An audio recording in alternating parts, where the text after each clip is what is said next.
volunteering your time to the Symbian Consumer Marketing Focus Group. Your opinions are valuable to us and we want to know what they are. Tell us everything. Everything. Everything. Tell us everything. Everything. Everything.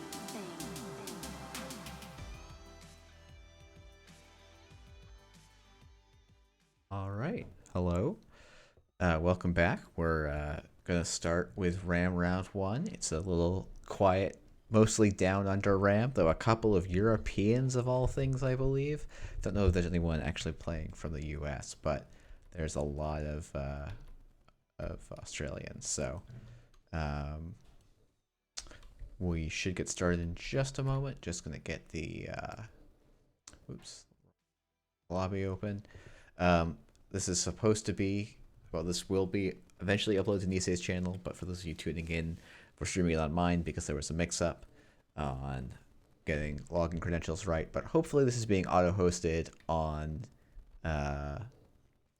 Nisei's stream. So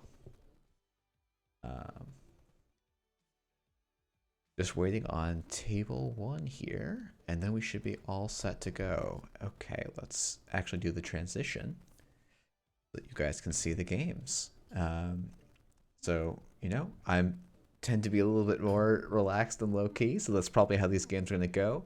Let me actually pull in the RAM pool so that people can see it.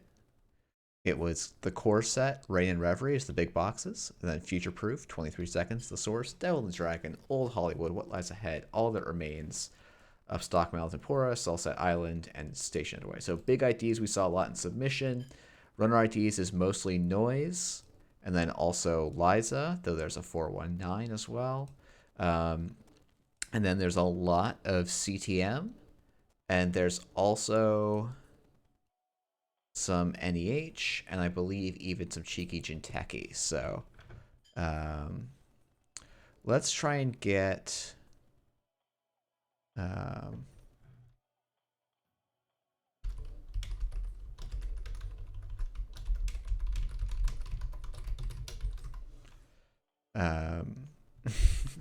yeah, Jess. The Wayland Ice is a little tricky in this pool. Wayland got a little bit of a short shift in terms of card pools.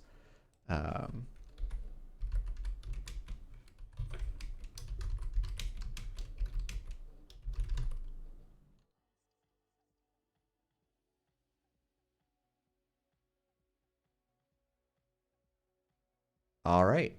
So we have Jinteki Personal Evolution. Let me stop being in my playing against asset mode, and well, we'll probably have to go back to that, but we'll sort it out. We've got Jinteki Personal Evolution, and we've got Liza Talking Thunder. So my theory was that maybe people could tech enough against Liza Talking Thunder that it wouldn't be everywhere, but it probably is going to be everywhere, and my hope was a little bit in vain. So we'll see how this game goes. But click 1, we're icing R&D and HQ, which is, and clicking for a credit. So a very classic core set-ish start for Jinteki, just nice and slow. And I'll be interested to see what Vale does. I don't remember what the breaker situation looks like. Let's do a quick scan for really impactful breakers. Tycoon actually might be one you run a lot. Bankroll seems like some nice econ. Core set Criminal really only has Fairy or Femme Fatale. I think we do have Fairy in the pool, though. Yeah, we do. None of these breakers you really want to play. 23 Seconds has no breakers you want to play. Same here. So breakers seem like they might be a little sparse for Crim. So I'll be interested to see what Vale is doing here on Liza. But they're going to do the easy thing, which is make some money, draw some cards, take some tags. Hopefully this JNet sounds aren't deafening. I might just do a little bit of tweaking if I can source where they're coming from. I think it's going to be here.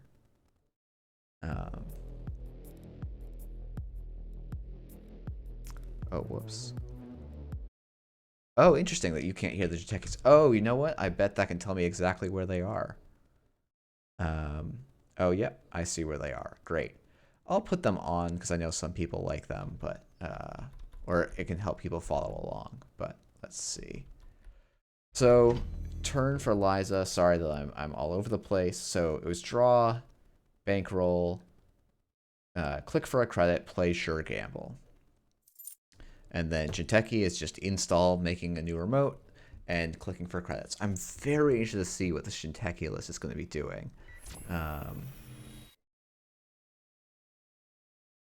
So we're running archives again.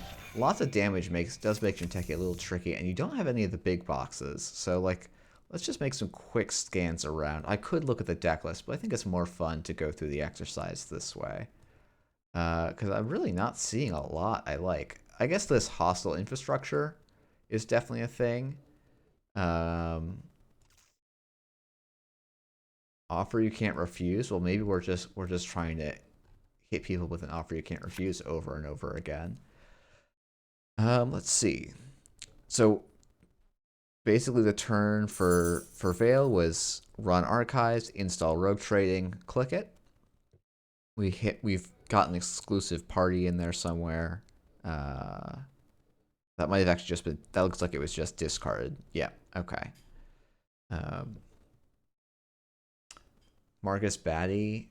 Oh, I didn't realize Marcus was in the pool. I must have missed that as scanning through it quickly. That's going to be, what? When did Marcus Batty come out? My goodness. I'm like dating myself. Oh, yeah. Oof. What am I? Marcus Batty is one of those cards that tilts me a little bit. But yeah, probably importing the Anarch Breakers. So the core set Anarch Breakers, just running Yogg, Data Sucker, Corroder, and then either Fem or Fairy is probably enough. You're probably also running Desperado, so you're making lots of money. You're running data, yeah. So, and then you spend a little bit of influence on counter surveillance as well, and you're in a pretty good spot. So we're seeing some breach domes in. Oh, Mimic is actually also a very good option. That could be the end game state. All right, so we're seeing a breach dome in archive. So this Jinteki is trying to do something interesting. Not sure exactly what. I mean, like it's trying to play like a Glacier style to some extent, but out of personal evolution, which isn't something you see too often. But it's a very interesting idea.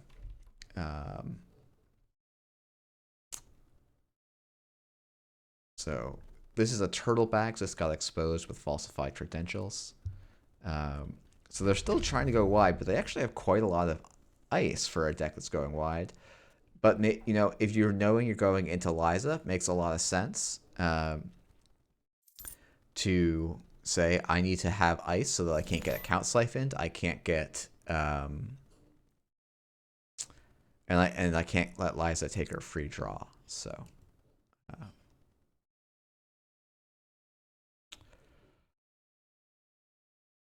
But here we have, so we're seeing some influence spent here. So like every influence we see spent is very interesting for Veil here. Because it's telling us what's not around. So Gordian Blade is the choice instead of Yogg, which is actually even more influence.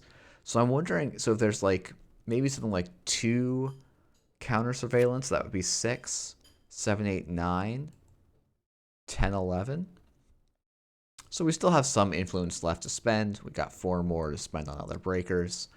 I think, you know, Veil is sitting very nicely here at 25 credits, 5 tags. Definitely going to be putting on some potential damage. But yeah, the Gordian Blade is very surprising. I wonder if it was just because they saw that Lotus Field was in the pool and decided to go for the like very big brain, or the like, I want to make sure that I don't get beat by X kind of thing. Okay, we see a GPI net tap.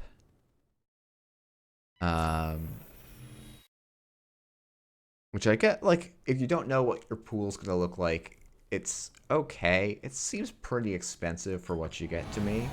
Because I don't think there was a Zomba I guess there was an au revoir, so maybe you can, but like, I don't think there was a jack out option other than GPI net tap, so you were sort of struggling to really make that like an econ engine, right? So you see an Enigma. You don't jack out of this. I think you make Tableau 93 reset. But they don't, interestingly enough. Oh, there was a too big to fail plate. Completely missed that. That's a big deal. Okay, and here we see a Jumon. So going for some of the really...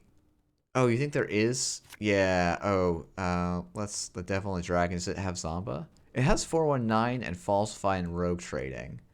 But it doesn't look like it has Zamba in it. But yeah, that's a Jumon. Now it's in the wrong score area for the Corp here, but it's a very nice card. Or it's a very... if that can get scored, I don't think there's a Mushin. Oh, no worries, Jess. The Netrunner card pool is too large and unwieldy to really have something. Yeah, 3 Noise, 2 Liza, 1 419. Yeah, I'm trying to remember what the good... do we have cash in the pool? Doesn't look like we do. Which to me was like the thing that you sort of wanted to make noise work. But I guess like that works. But hopefully we'll definitely see a noise at some point today. So not too worried about that.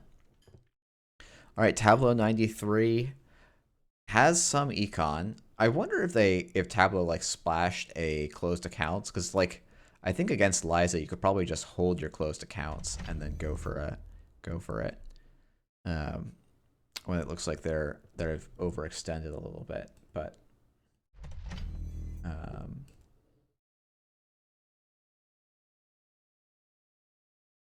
ooh, sorry.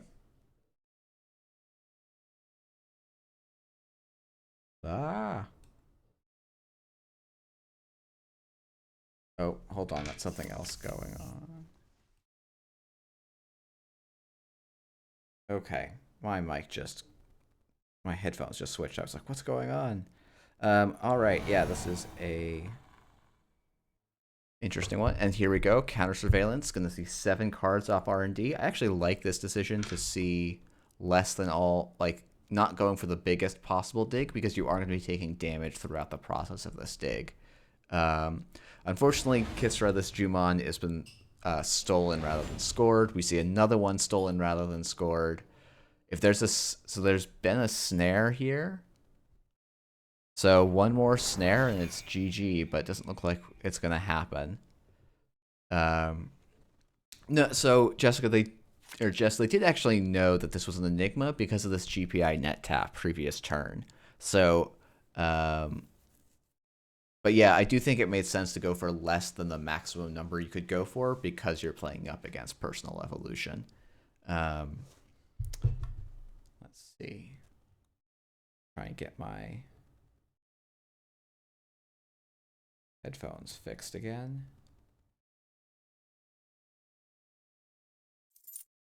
No worries.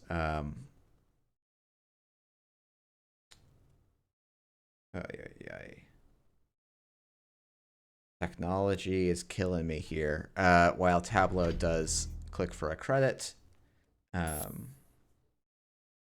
Hopefully this lets me. Oh, I actually had a difference. And then install advance in the remote. Yeah, this is incredibly tough for our PE hero here.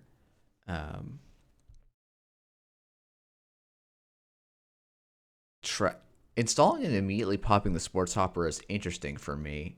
I feel like that you actually want to hold the sports hopper so that you can use it as extra hand size for your next counter surveillance dig. But I could be wrong. That seems like a slightly nicer mode for that, but definitely open to other possibilities here. All right, we're exclusive partying for some credits. drawing through our deck even more. 50 card deck, but already on turn 7, we're halfway through it. So pretty darn good. Liza is a solid ID. Turns out. And it's very hard to make PE work with this card pool. I applaud Tableau for giving it a solid effort. I think the Jumon call is very interesting. It depends a little bit. Okay, so we see Corroder. So it looks like actually a pretty basic rig. I wonder if it's actually just going to be something like Ninja as the last breaker here. Count Siphon is pretty brutal.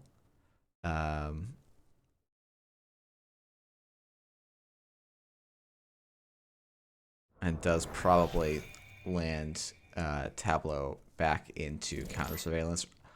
Double Account Siphon. Oh, that's so incredibly rude. 14 tags. This is definitely looking a little grim for our PE hero, but Beanstalk Royalty is click for 2 credits. Hey, credit to Tableau for including the Beanstalk, the green beans. Veil is, I think, just going to be drawing for the other counter surveillance here. It's very hard to die if you can get in quickly, because there won't be enough money to pay for multiple snares. And also, there's basically no recursion in the format, so you have lots of options to... because there's almost no recursion in the format, you don't need to respect that many snares anymore. The pop of that bankroll suggests to me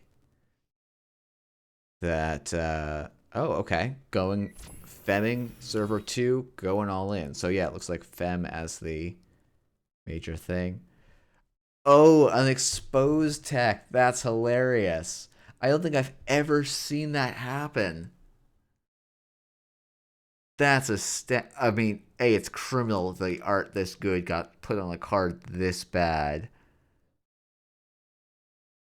That's beautiful. That's such a funny interaction. Oh, that's great.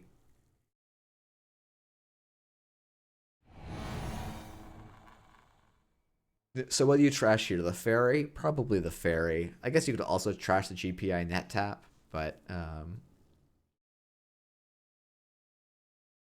that's beautiful. I mean, like, that's a card I've literally never seen at a table, and it's kind of amazing. Oh, Rodage died to an It's a Trap the other day. Oh, someone's got to find me a clip of that or something. Okay, this time we're exposing a Neural Katana. It would have been funny if it was another It's a Trap into a Junebug or something like that. But that's going to be the game. Excuse me. Yeah, I mean, that was a rough one for our PE player. PE is definitely going to be struggling a bit throughout the day. I think it's a rough card pool for PE.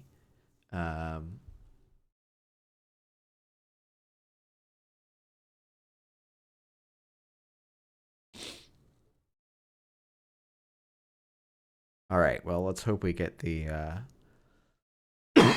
excuse me, other table up soon. There we go. So let's see what our something.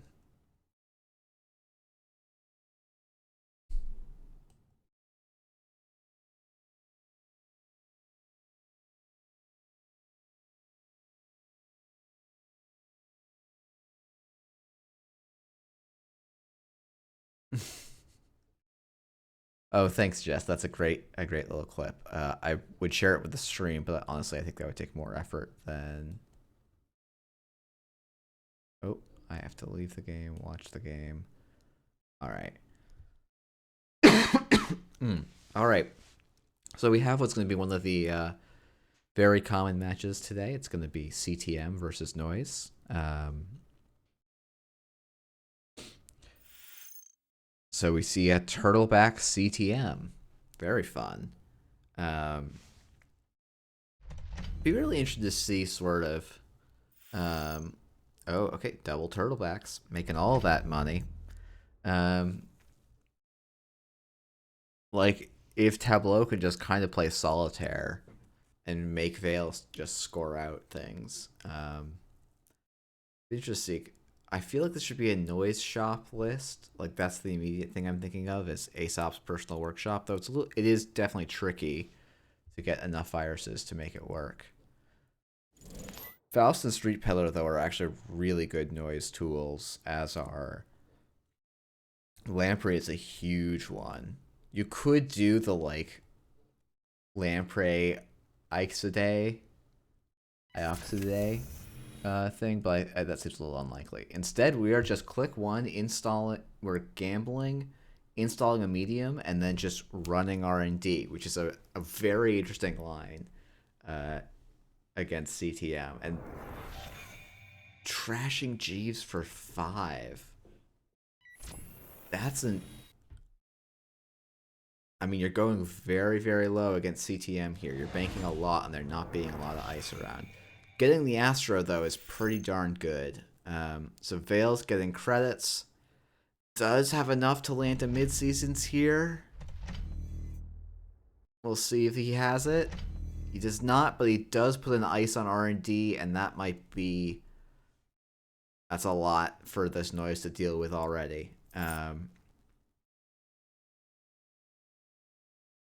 So now Noise has to figure out how they're recovering from here. It's definitely not going to be trivial, but there's okay. We've got a Deuces Wild. Just excuse me. Just getting them some nice recovery, and Deuces is actually very nice for doing a little bit of energizing here, keeping the cards and the credits flowing. Is also nice tech for CTM. Veil very rapidly is going to have credits that just rapidly accelerate past what Tableau can make. But if Tableau can get some virus engines going, even honestly, like they're not so far, Veil is not so far ahead that Tableau can't like install Lamprey, run HQ 3 times, and have come out ahead. Or if Tableau can find a Faust or something. I'm gonna grab some water so I stop coughing quite so much.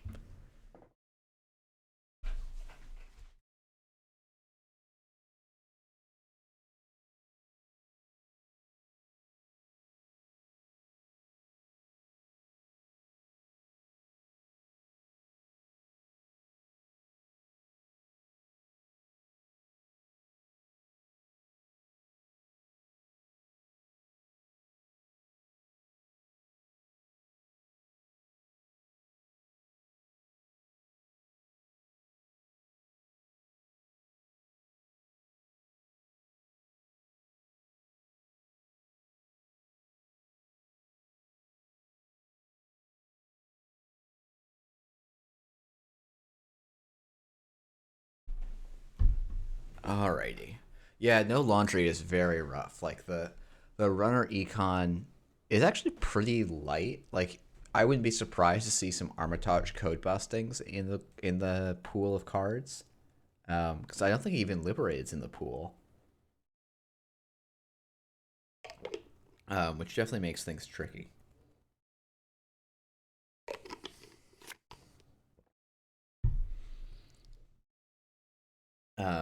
Yeah, Bake Job's definitely a good shout. A lot of corps are going to be a little more acidy. Okay, we see a build script.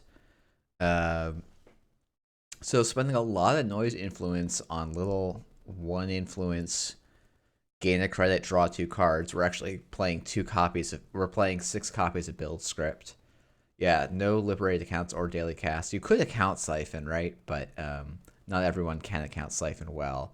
I wonder with these sorts of cards make me think that we might be looking at a Faust build where you're just looking to draw, like, turning 1 card into 2 cards. It's not really doing anything for a click, but it can sometimes feel like it is, and you don't care too much about throwing them out. Divide and Conquer? What? That's a thing I haven't seen much. Okay, and then we have a mid-season replacements in HQ. Then we breach R&D, access only one additional card. Interesting. Steals a Beal. I think the did they just divide? Weirdly, only saw one. Oh no, I guess with with 2 count. Ugh, I hate the way that medium works. 1 counter is 1 extra card, right? No, one counter is not 1 extra card. They only had 1 extra card there. I just don't know how cards work. Um, yeah, you definitely do want a bigger divide and conquer. I would imagine we're going to see a mid-seasons played here. We might even see just the whole game of mid-season Scorch. Though, now that I think about it, Vale might not have Scorch just because each copy of Scorched Earth is 4 influence, right? This is a card that I should know. Yeah, I will. Like, I'm not the biggest fan of how medium where or how conduit works, but I will say the wording on it is much better. Um, yeah, so this is 4, so that would be 8 influence. So I mean, like you could play 3 turtlebacks and then oh no, and then we're also seeing Malia's and 6 influence at least of HB cards. So probably Eli's, Malia's, some stuff like that. Um, so I'm guessing that like that Vale is just going to be doing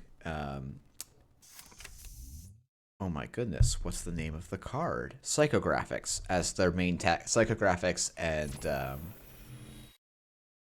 closed accounts as their tag punishment.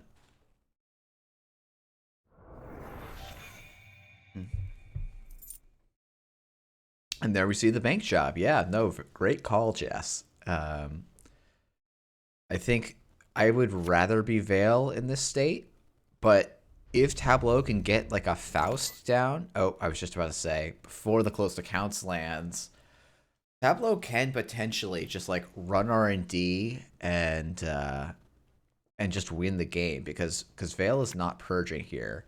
I actually feel like there's no reason not to purge when you're in this strong of a board state. Maybe Vale has bottomed a bunch of agendas and it's like feeling pretty safe, but yeah, that closed accounts draining 12 was a very big deal. Amazing what one tag can get you. It can close all of the runner's assets. Well, money, assets. Yeah, that's the stupid game terms. Blah, blah, blah, blah. All right. Draw 3 times. Click for a credit. I wonder what Tableau was drawing for there. Invert, Incubator, Data Sucker, Deja Vu. Okay. Deja Vu is an interesting one to see discarded, but I guess when you have no money, you're not like gonna pull back viruses. Noise is a whenever trigger, right? Beautiful. Man, noise is great. It's not healthy for the game, I think, but it's a lot of fun. So yeah, I'm actually quite surprised that we haven't seen like an Aesop's pawn shop or something of that sort. But all right, Vale's going for install advance. It's what credit install Faust challenge server 7. I wonder if wraparound's in this pool. Wraparound was in this set, right? It doesn't look like it is. So there's may not be a lot to actually beat up on a Faust. Pachinko might be kind of fun in CTM, where like you will eventually land a tag, but it is very blank up until that point. So Tableau is again drawing here, looking for an answer to something.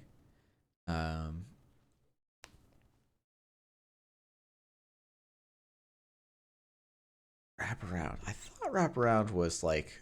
I feel like they got wraparound was fear and loathing, so that would be spin. Yeah, good call. Good call. Yeah, it doesn't look like it's in the pool. All right, so we see a wall of static protecting R&D. That's actually very useful for Tableau to know. Lets them decide themselves to pick up and down.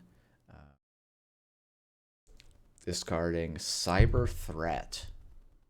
What does this card do? Use the server if the court must res this ice. Okay, yeah, it's one of those like really weird early Anarch effects. All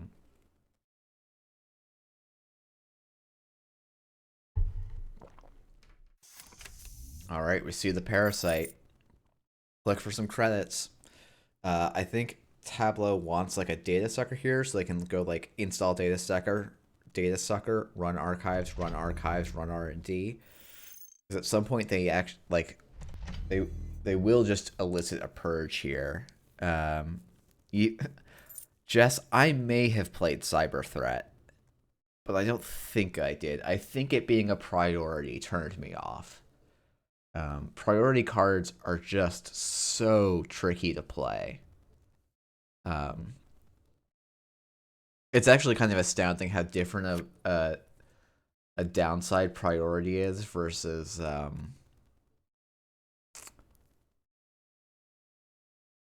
terminal. Like you think, oh, we can put effects on terminal where people will really care, but it just doesn't actually end up happening. Oh, I guess this incubator essentially doubles up the speed at which Vale has to purge. But Vale's going to Psycho for 9, and that's going to be the Beal that wins in the game.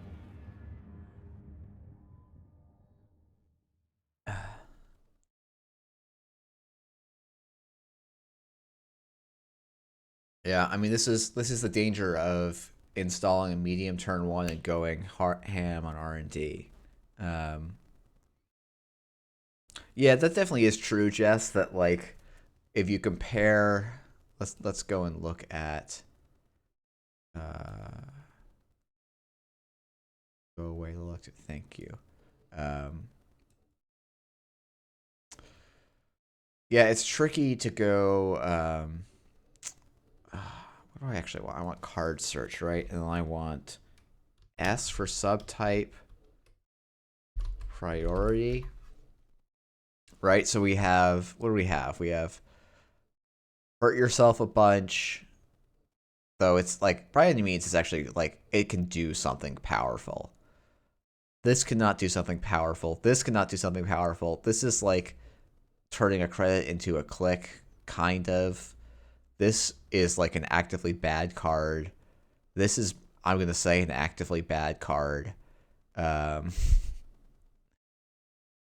Pretty bad. Like, this card would be okay if it wasn't a priority, but it would be just okay. It wouldn't be great. I think that's true of Fisk as well. I know why Fisk has to be priority, but it's just a little bit weird. March for the Martian is a nuts card. Paper Tripping is kind of eh. Beast in Our Time is like okay.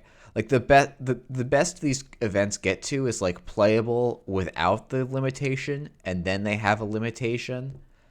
Whereas then you look at terminals, and it's just like, oh, I win. I like erase the runner's whole turn. I set the runner back a whole turn. Okay, this one's just marginal. This one's also a little marginal. This one's kind of okay.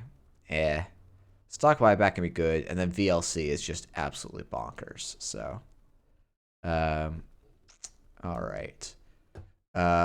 We've got one table still going. We'll just hop in, and we'll hopefully get through this round quite quickly with only 3 tables, and it might even compress down pretty quickly. Oh wow, we're in a real barn burner of a game.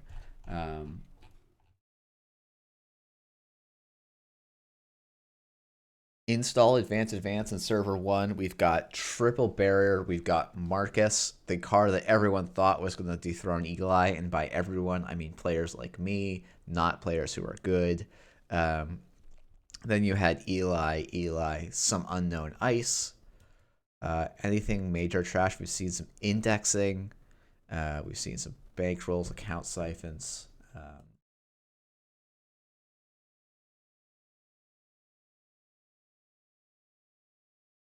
All right. Now we're going to see an inside job on server 1, and I mean, this looks pretty solid for Tekken, but we'll see. Oh, we're seeing a GG from Dunch, so either this is the biggest brain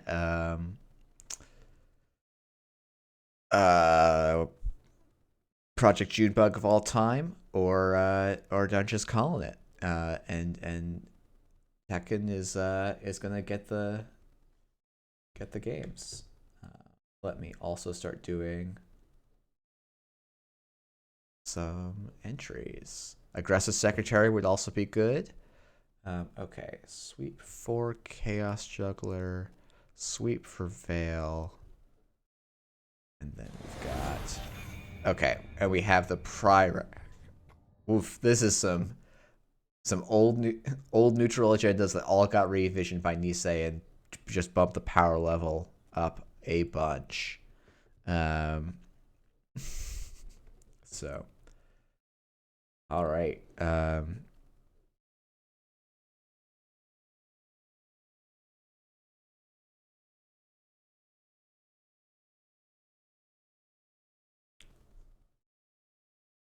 But yeah, what's that? 13 points.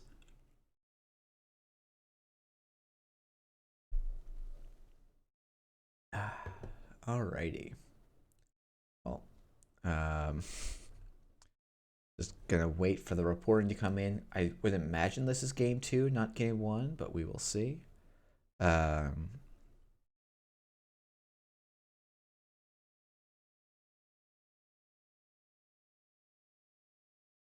yeah, TechGen looks like they managed their econ pretty reasonably. They also drew, looks like, almost all of it. It's interesting that how Inside Job can be an econ card in this format. 2 Victor 1.0 is very nice. So, a Forge Activation Orders got played. That's a card you don't see too often. Was that Core Set 1? I miss. Yeah! Guys screaming at screen. Screaming at triangle. I'd imagine Dunch is on Ash. So.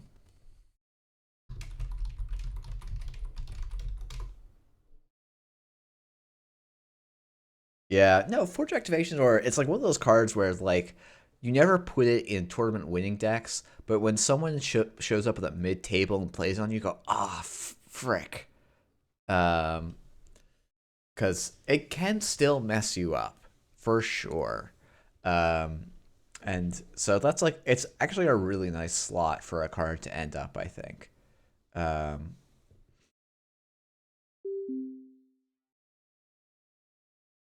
So.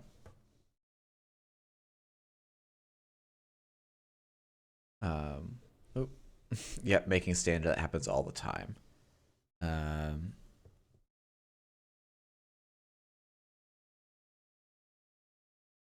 All right, so we get to.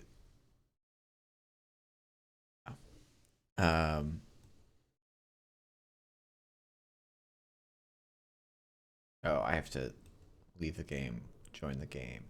All right, so once again, we have CTM versus Noise. We'll see this probably 2 more times at least. It's a very popular set.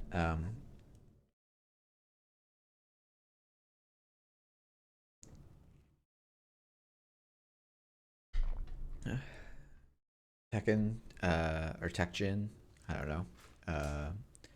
Takes a mulligan. Dunch keeps their hand. See what this Noise looks like. Yeah, Jess, rounds are 65 minutes.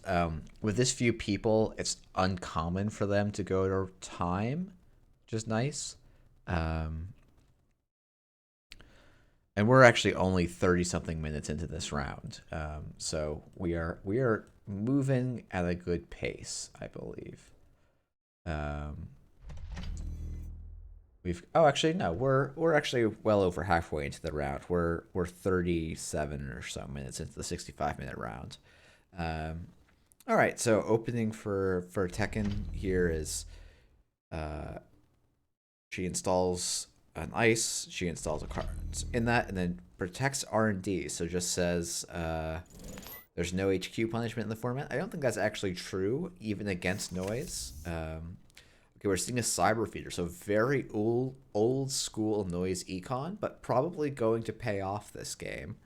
Cyber Feeder, for those of you who started playing a little more recently, is a card you may not recognize, but yeah, and I was actually wondering if the Lamprey was going to come out. It's very nice. I'm very surprised there was no Rollin HQ there, actually.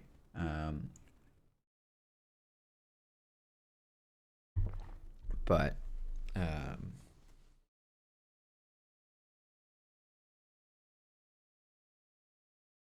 yeah, interesting board state already. I mean, noise is cool. I think in part just because he creates such unusual board states. Yeah, and this is the Armitage I was thinking about earlier because it's funny how much better Armitage is than a lot of econ we typically play. Okay, we're seeing a Beanstalk Royalties, a card in a new remote, and an advance of the card in server 1. Very interesting. Dunch could have like run HQ 3 times there, but instead chooses to click Armitage twice, draw once, and install another Cyber Feeder. So a lot of their econ is tied up in this installing viruses or using icebreakers, which is a little bit weird to me because Cyber Feeder doesn't. You're not using the icebreaker install now. Admittedly, as Noise, like you've got other stuff. All right, so we're scoring the Explodapalooza to gain 5, or not to gain 5, but it was the threat was if the runner invested in it, you would get 5. We see the Imp come down, and Imp is going to probably end up getting about 3 cards here.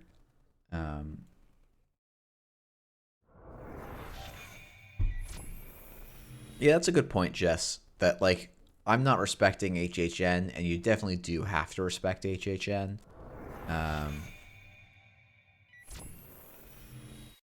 Oh man, I actually played some Lamprey. I had played some Headlock Reina, and Lamprey was a card in there. But then I also played in the Record Constructor replays. I did one that was Noise against Polana, and we got a game where Lamprey was hugely instrumental. It was very interesting. Um, and here we see actually the Lamprey lock get set up, right? So Tekken just clicked for 3 credits, and in theory, Dungeon can just go right back in and go 3 times. They also can use their Imp to get rid of Ice, and Enigma is a great example. There's also we saw earlier, a self-adapting code wall, which is a very cute Ice when Parasite's going to be in the format. We also see an underway grid, which is an unusual include, especially when MVT is around.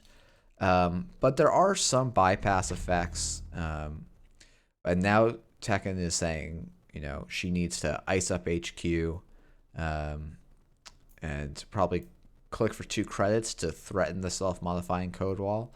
Another option actually might have been to purge last turn, but this line probably works as well. I'm very curious if this is like a DBS or something. All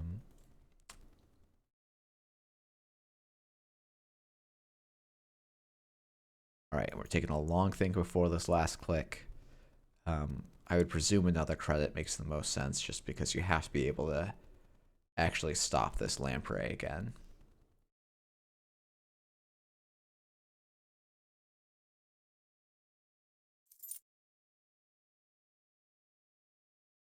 All right, so we'll see what Dunch does. Yep, it just says, show me what you got. Here it is. Oh, it's only 3 credits. What am I talking about? It's just a new and improved ice wall. There's no pop-up window in the format, which I'm sure Tekken would love to have here.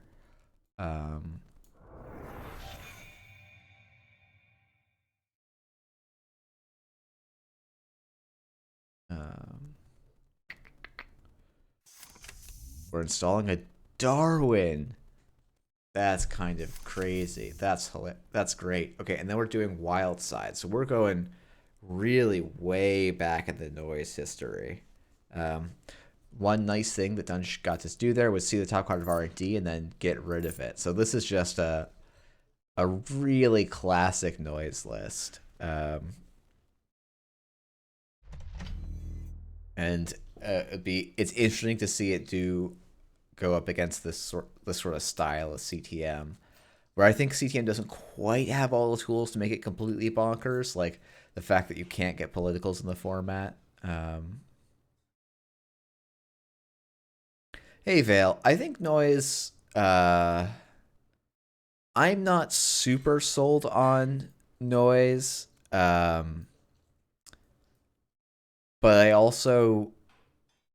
I don't know. It seems plausible. Um,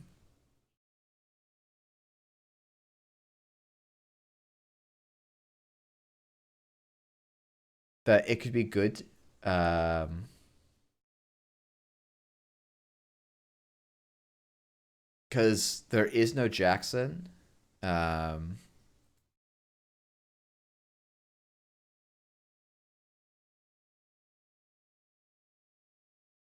yeah, no, criminal does seem the best. Like noise is probably the only anarch you look at, and you look at it because you have good breakers, and you have noise, which is like multi-access where you don't have to make runs.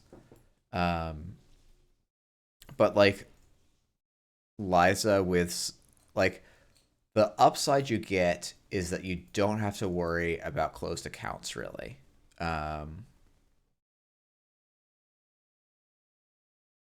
it was a null with the fixed breakers. Yeah, it's not a terrible call.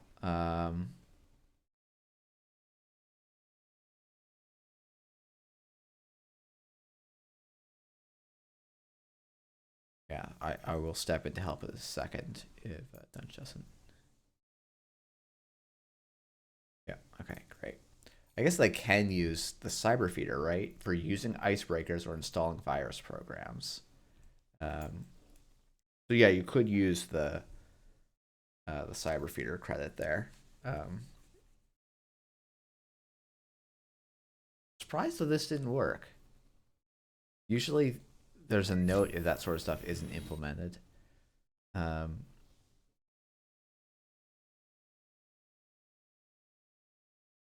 all right, we're seeing the underway grid once again in HQ. Um,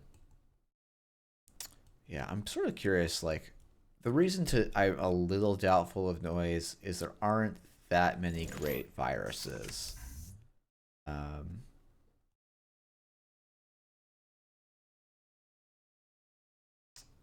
I guess you have Knobkery, which is like sort of something. I mean, Imp is a big deal. Um, Lamprey is useful. Like Lamprey gets you a pretty good distance. Knight can be nice. Um, but then you like Street Peddler and Faust are also really important for noise. Like there's a lot of small little noise enablers. I just don't know that it's like it doesn't seem nearly as good as the other options you could do with Liza and Account Siphon. Um, so we missed some clicking for credits and playing a modded to install an incubator. Um, Not resing an ice on R&D. Stealing top decking the Astro is pretty nice there for Dunch. Is this gonna be a Beal? Yep, it is gonna be a Beal. So just trying to score out while the noise sort of does engine things. I'm assuming that Dunch here is on Aesop's pawn shop. Um, okay, it does look like they figured out how to use Darwin, which is good. Maybe it didn't think they had credits at the start of the turn or something, and that was the issue. So, all right, we're installing another imp, overwriting the first imp, and then we're probably running HQ, I would guess here. Um, Just trying to take tools out of the hands of CTM. I mean, this noise is looking like they're in a pretty good spot. I do think that there's some econ struggles here. Imping the hedge fund is not going to help. Techgen get up here, but the beanstalk certainly is. So that's a funny one.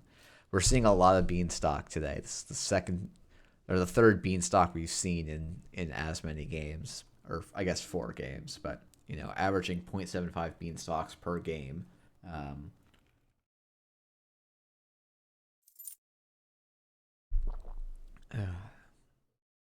Taking some credits, definitely wishing that she had the hedge fund here, drawing a card. I think the goal next, I think there really needs to be a purge at some point. There's so much value. Honestly, there might even been value in purging last turn,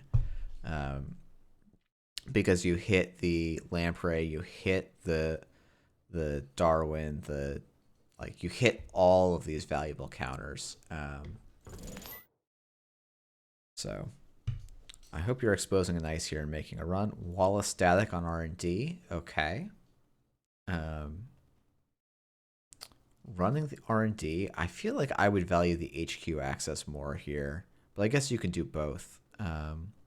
You almost certainly don't want to imp, but trashing just the Ghost Branch, paying credits is pretty reasonable. Ghost Branch is a pretty unusual include in CTM, because it doesn't really protect stuff the way you want to. Excuse me. Oh, that's a Pryrack in HQ. Oof. And now Dunch can go back in, Lamprey away, another credit, and get the imp off, and be in a very good space. So, yeah, I mean, this is some really classic cards and like a quite low power. Well, I would say quite low power set, but this is more, I think, a slightly lower power match. 5 cards milled, taking the gamble, and there's the Beal, and there's the game. Turn 9. All right, so that's going to be a runner split. Let me go and get the runner split in. We will complete the round. Go to players. And then we have 1 drop.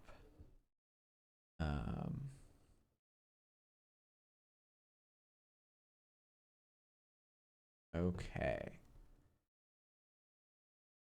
And then we will go to pair a new round.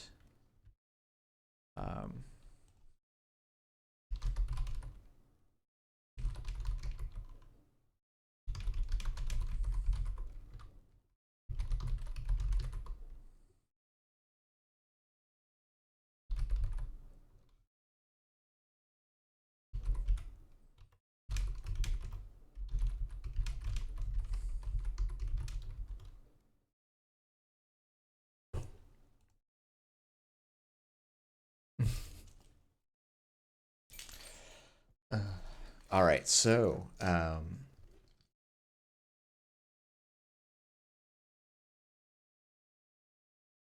just waiting to see 1 or 2 things before I get the next round started, but otherwise, we should be all set to get going.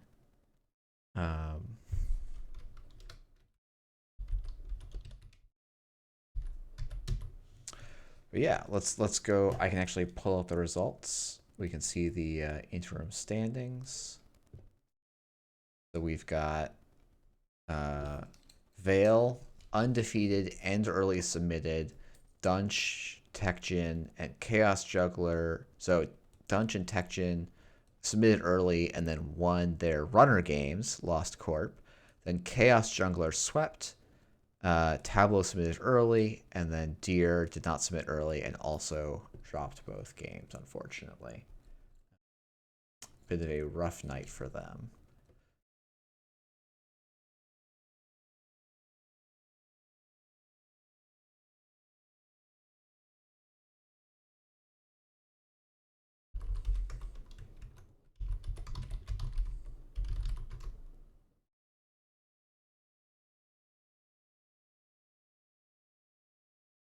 All right, that's a surprising that's weird to me. That's the result.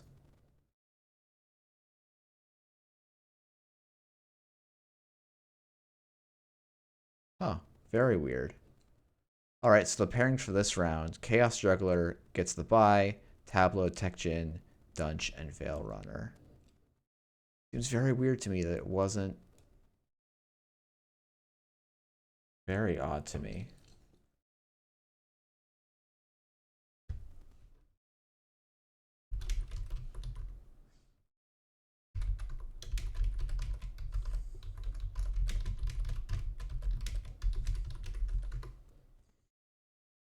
Okay, let's see if I can swap those pairings. Okay, that makes sense. Okay. Uh,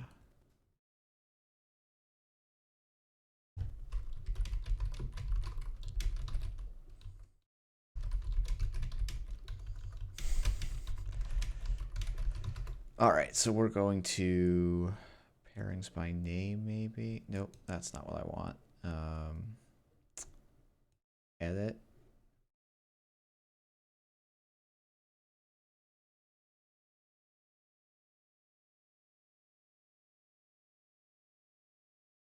Table 2. We will do roll a die here.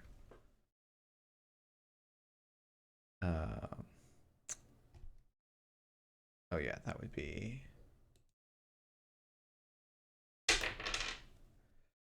Okay. Did they play last round? I think they did. And Dira's dropped. So it's supposed to be. Wait. Oh shoot. How am I? Chaos Juggler, Tekjin. Yeah, that should be it. And then table 3 is going to be Tableau versus the. Okay. Go. Maybe. Okay.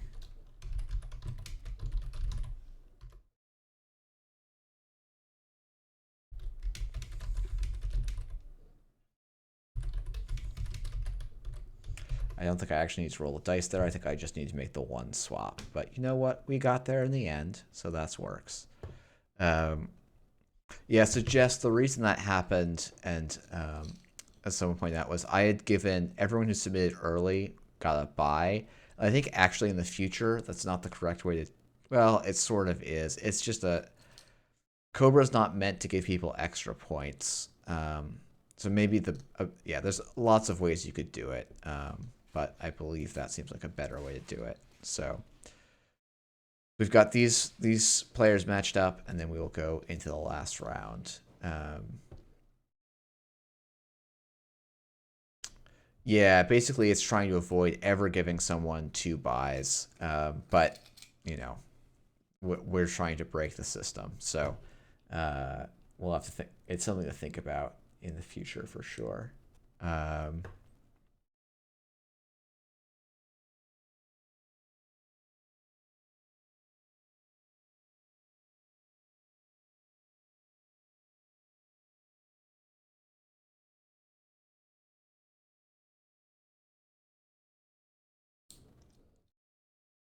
All right, just waiting on players to make tables. Oh, okay, looks like they're mostly up.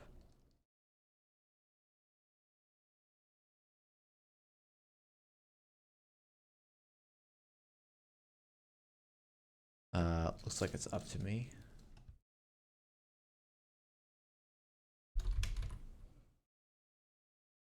Okay, looks like they're going there. So we saw Dunch and we saw Veil Runner. So, I mean, we've seen basically everyone. We haven't seen Chaos Juggler yet, so.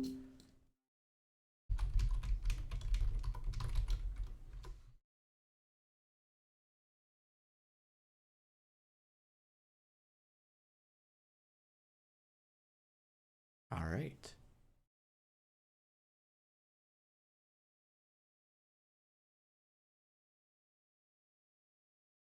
Oh, I should start the timer for the round. That's why people haven't started yet. I'm like, why is no one starting? Round 2. Oh. Clear timers. It's not 35 minutes.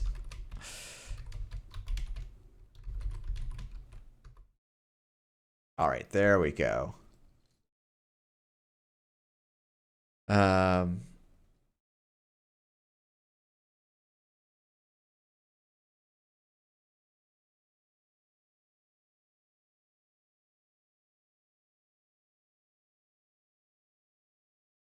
yeah, all right.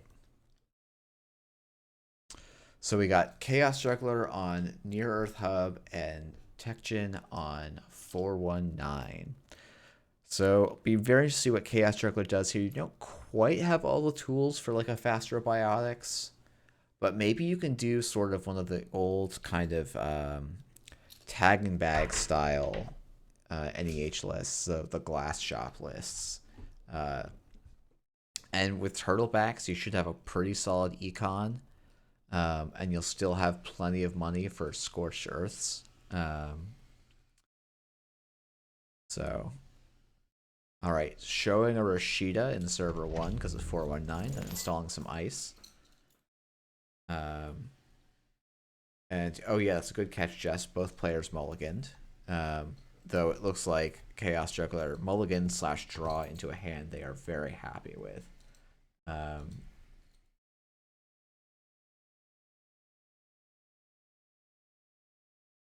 see. Though Chaos Juggler has taken the very bold line of not icing HQ turn 1 against Krim.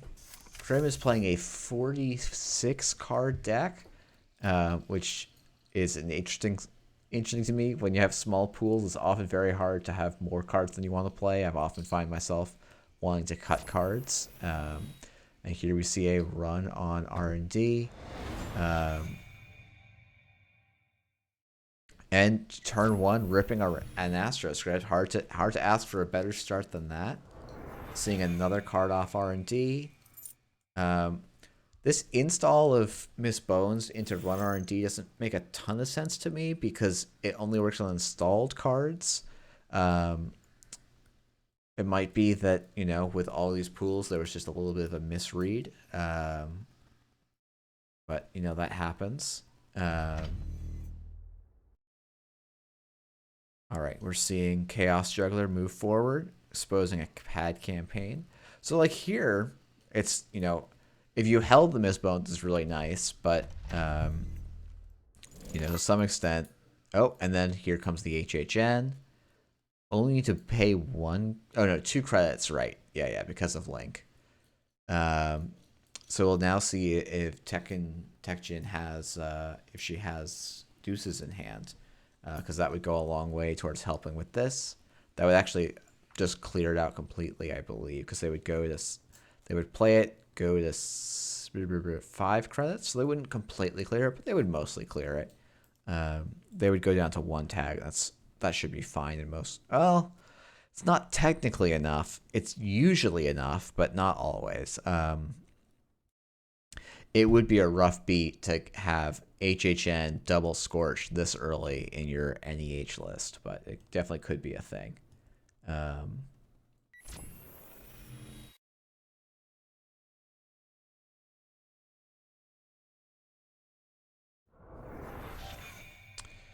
All right, so we're trashing the pad campaign. We're just gonna play through the tags. It looks like, which is, you know, honestly probably not an unreasonable thing. You probably already have some tag solutions.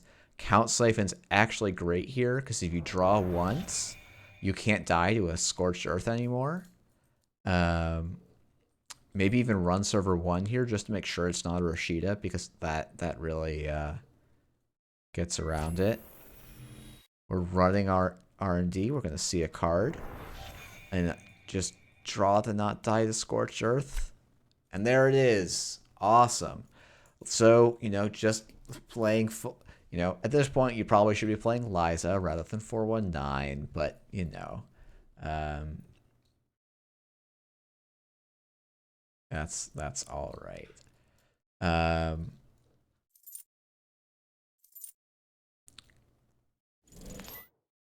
And then a closed accounts. Oof. Well, who knows? Maybe TechGen is holding on to another account siphon here. Yeah, I mean, close like I don't know. When Lost Geek and I were doing the draws, like, oh, what punishment is there outside of closed accounts? And when every runner's going, tag me. Closed accounts is really all you need. Jess, you seem, I will say, like a very unbiased observer here, which is totally okay. But when you're the only one talking in chat, it makes me want to I don't know, try and keep things a little more balanced. But I'm a totally biased caster, so. All right, so we see account siphon and we see Deuce's Wild. Are we clearing any tags? I suspect not. Mother Goddess on server 1. Spicy. I mean, yeah, I think you just go and check server 1 here.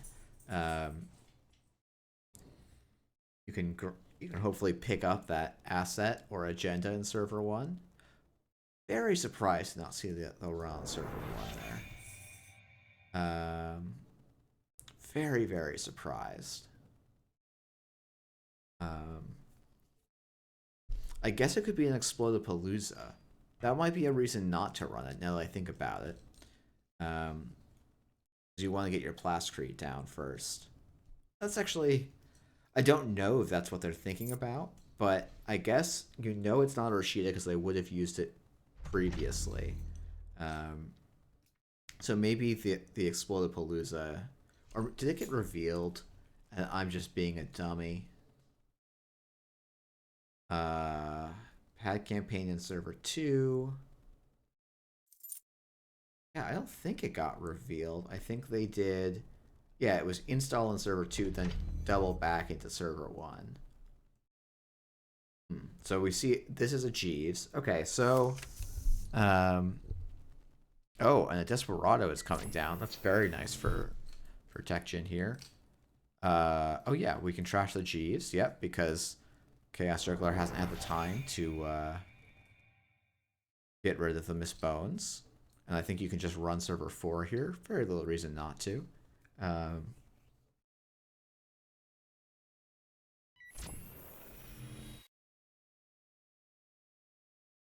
So yeah, I mean, just making sure R&D stays clear, getting some sense of what the deck is doing is good.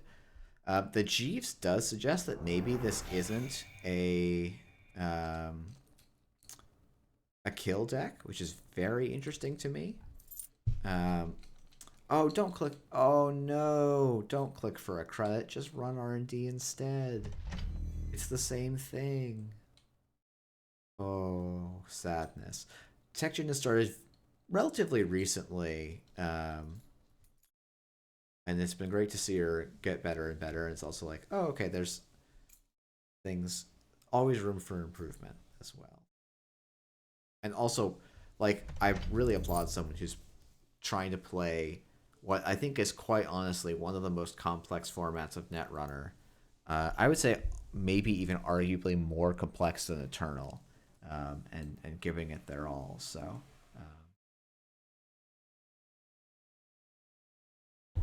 Yeah.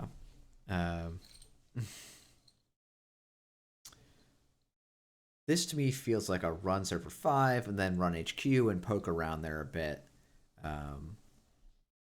But also only 2 credits. You can poke R&D here pretty safely. It might be... Actually, I have a guess as to what R&D might be, and TechGen probably actually knows what's there.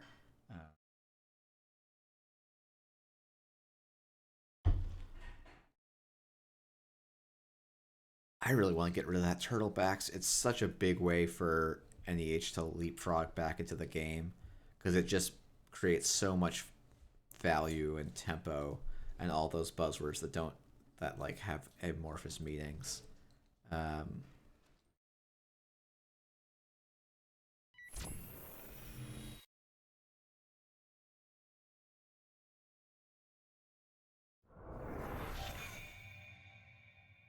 Okay, there goes the Turtlebacks.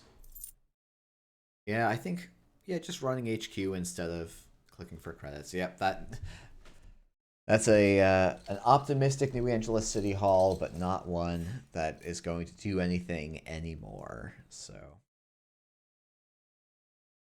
Yeah, actually, I'm just looking back to the chat, Jess, a while back, and I played some games of Ret Runner today, and I was playing NEH Fast Advance, and it was like it was a close one, and it was I mean that in there I could play three Astro Scripts. I went, holy moly, this card is absolutely nuts. Um, yeah, trashing that Miss Bones would have been big because Miss Bones is click for 10 credits, which is just wild. It's one of my like I don't know why Criminal needs to be good at literally everything cards, but I also complain that Anarch has why good at everything cards, and really what I'm saying is just let Shaper stuff. All right, bankroll. So we're doubling up on all of our successful runs.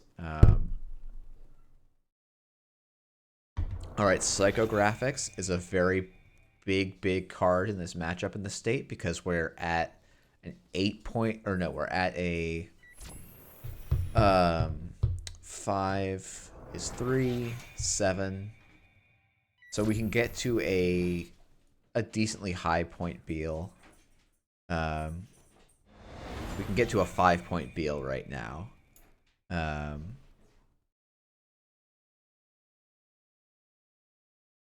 but Tekton is on 4 points here, so that's pretty good. Resing the DBS. It's very good for Chaos Juggler here. Yeah, 5 credits going back is huge. Just enormous here. And with the psychographics in hand, like Chaos Juggler is very close to turning this game completely around. Um,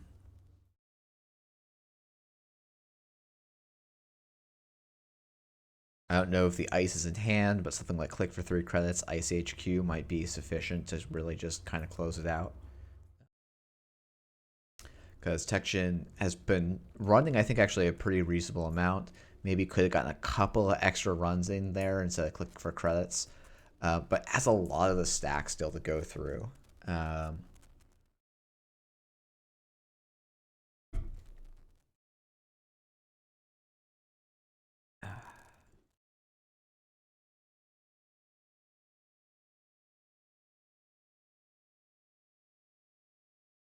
Taking some long thinking.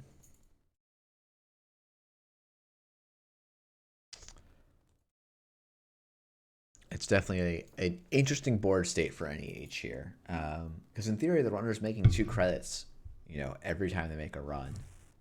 So it's hard to just asset spam out. Wait, that's just been a Beal the whole time? It's just been a Beal sitting there? It was on the board? Oh my goodness. Wild. Absolutely wild.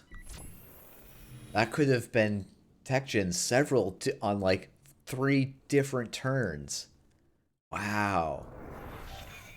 But now we're going to take apart the board. Chaos Juggler's down to a single credit. Hey, Kotro. Thanks for stopping by. That was a big play, big response here from Tekton. I would love to see a run on HQ here. See what else is in there. Jeeves, you actually might trash it. I don't think you want to, ideally.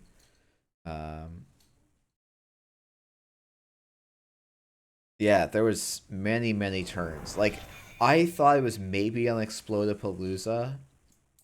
I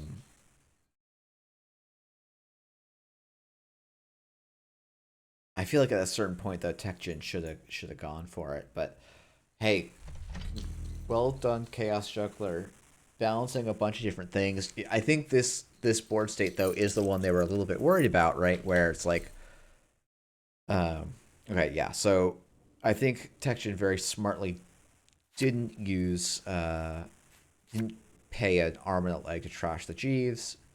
Can let it go onto the board. Draw. I would have liked draw, trash Jeeves, check HQ, because there's not really other threats. and letting Chaos Juggler have a big pad can't. I guess actually you can let Chaos Juggler use it once, right? So a run on HQ is also good there. I think not making a run would be a mistake. Um, or at least you'd want a very strong reason to be doing something else.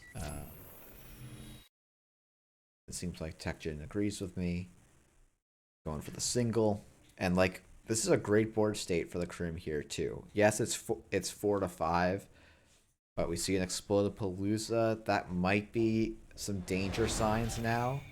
If there's another Psycho in hand, we don't know that there is. We did see a Psycho a couple times. There's a Biotic Labor. Is that the other Beal? Was that in hand the whole time? Oh, wow. Wow. I wonder if that was in there too.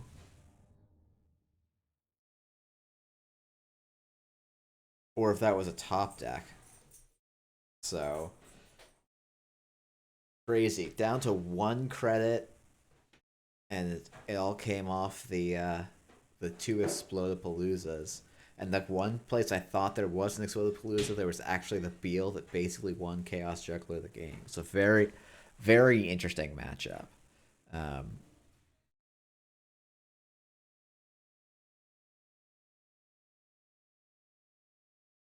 all right, I am the one spectator. Okay. Um,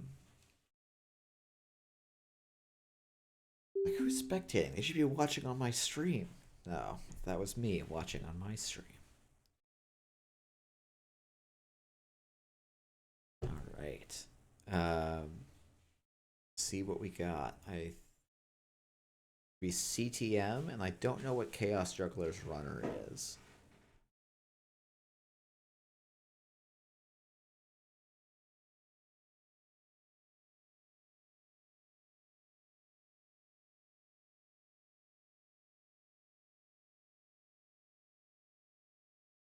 Yep, Liza makes a lot of sense.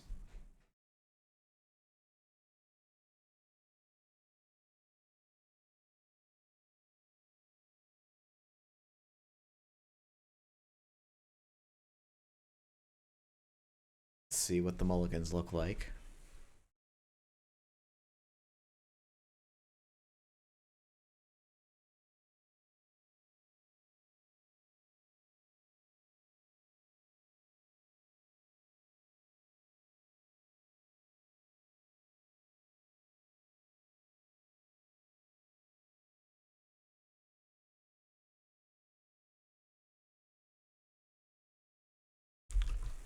All right, so both players take a mulligan.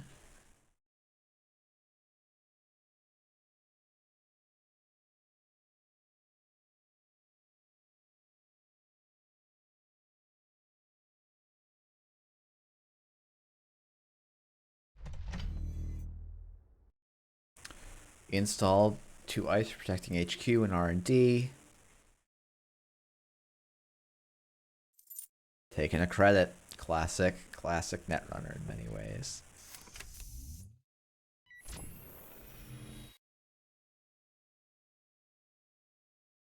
Okay, interesting that we're seeing Paragon and not Desperado. That suggests to me that Chaos Juggler is looking to just make their 1 run per turn. Um,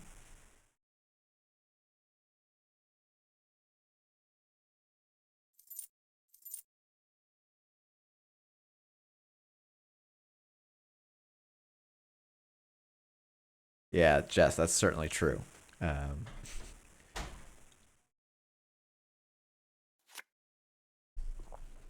there was at um, just clicking for credits after making that 1 run, discarding another Paragon.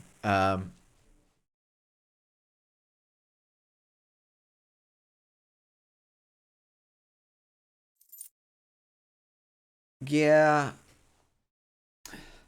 it's hard to me because I feel like Desperado, like as soon as you make 2 runs, I feel like Desperado just is. It's so much better to have that 1 extra credit because Liza burns through her deck so quickly, um, in a lot of ways. So TechGen just clicked for click to draw a card, then grabs 2 credits. Um, so presumably there's nothing that valuable in archives here. We're seeing an underway city grid and a city surveillance, which I'll be honest, were probably would have never been paid for, though arguably would have to in some scenarios, because if you're going for the big counter surveillance Liza dig, you really actually need all of your credits. Counter. Oh, did you not see that counter surveillance was in the pool? Or oh no, I'm sorry. You're just right. City surveillance is a different card than counter surveillance. Smacks forehead. Okay. Um, all right. So I think TechGen does need to start posing some questions to the runner here. Um, but what I was gonna say as my story of I went to PAX Unplugged, or not PAX Unplugged. No, that was a tournament I did okay at. I went to Off the Grid last summer, um, and got paired up against Dan Dargenio in the round where like I needed to win or miss the cut. Um, and then oh, this is interesting. Like you don't often see. If this is an Astro, it's probably worth it. Little questionable to me there, but um, you know, we'll see. We'll see what the next. I guess if you're on 3 psychographics, you might as well get agendas out of hand. I guess. Um, but I was up against Dan, and he was playing Sports Metal, or he had been given Sports Metal. We were going to 2-for-1, and I was playing Hive Mind Max, and we got about like 2 turns into the game, and then the judge announced that we needed to do a repairing, and then he just flips over his hand and says, "What's my line here?" I think, and then like I said, "Oh, it's this, and this," because I thought I knew the Sports Metal. Was like, "No, I don't think it is. I think it's you know." I was like, oh, it's going to be Biotic, score your Vitruvius. He's like, no, I don't think it is. I think it's install the Vitruvius, install my Vanilla, install my Gatekeeper, protecting it. And because I was playing Hive Mind Max, that was 100% the correct line. And it's just like, oh, yeah, I was just taking mental shortcut. Like, I was taking really bad shortcuts. And someone who doesn't play the game anymore was probably handed a deck the day before. Uh, like just has some intuitive, not maybe not intuitive, but just has some practice stuff and knowledge of Netrunner that I don't have yet. So here we see Chaos Juggler just they found their key econ piece, the Rogue Trading. They've got a Faust too, which is fantastic, and yeah, definitely is a nice combination of Breaker Suites. The Data Sucker does complement it a lot. Um,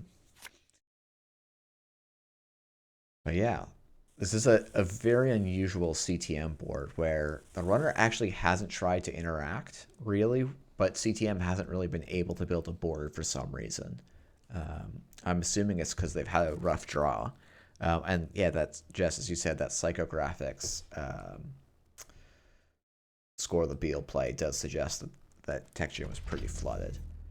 All right, so we're seeing Fortress up and another hedge fund. You don't see hedge funds in many standard CTMs these days, but this is not standard. All right, so we're going after R&D. I think because we're guessing there's Flood. Um, Endless Eula just says, oh, well, I guess actually you just pay through it, right? You just pay 6 credits. Um, that's funny. Um,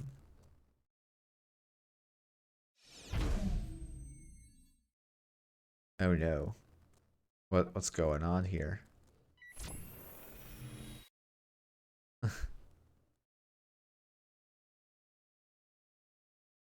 Okay.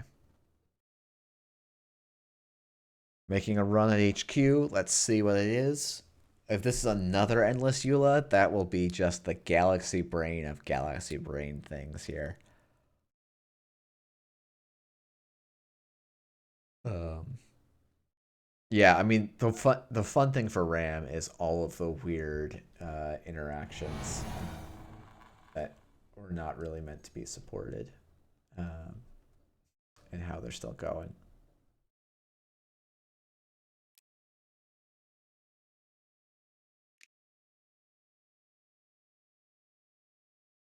All right. And we see an Excalibur on HQ. That's the interesting. I guess you put that on early just to threaten. Um, Chaos Juggler's not going to make a run here. I mean, this is very nice for them. See a card, Paragon, early premiere.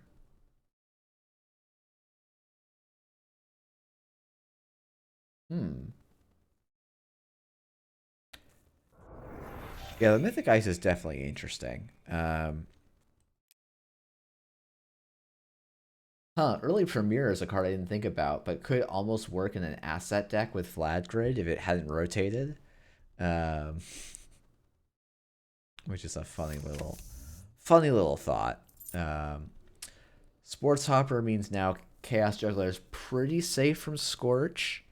Um, hey Vale, first game was a real wild one that came down to a pretty crazy ending and like an agenda that could have been scored on like four different turns or stolen by the runner on four different turns, but it looked like an exploded palooza, so the runner didn't go for it, and then it was actually a Beal.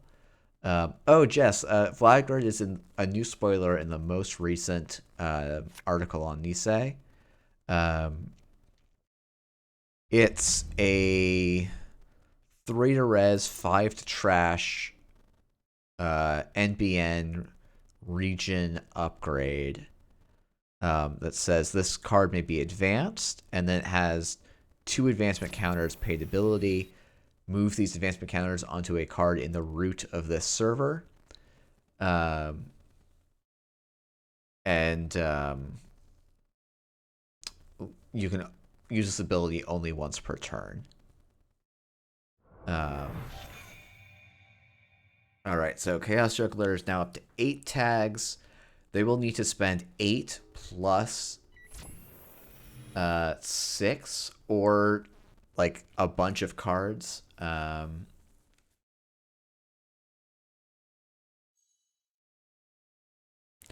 Yeah, they spoiled it just a couple days ago.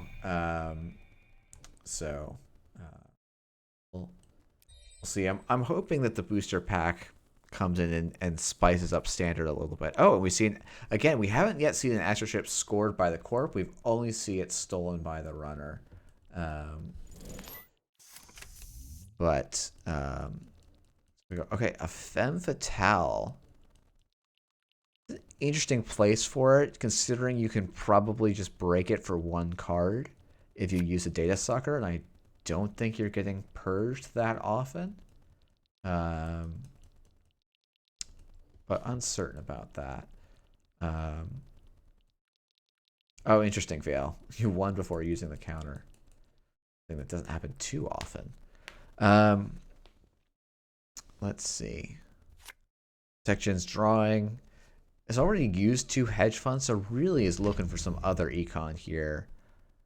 Not sure what this upgrade is going to be on the remote. I hope it's something a little more spicy than an underway grid. Like a Mumbad Virtual Tour could be the spot. Oh, MVT is like an ass. Like you can only have so many ice requirement, right?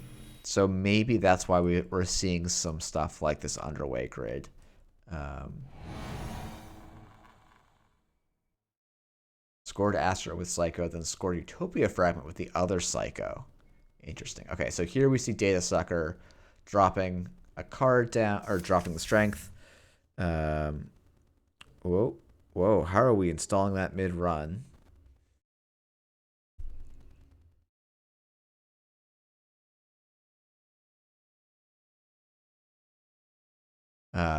What? I think MVT was in the pool. I thought it was.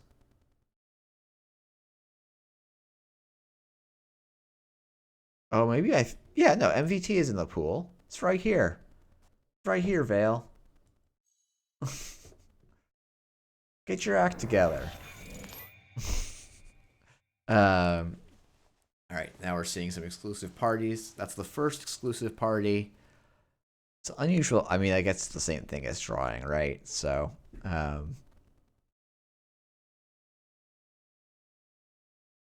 right, let's get that out. Oops, my bad. Sorry. Then we're seeing the bankroll come down.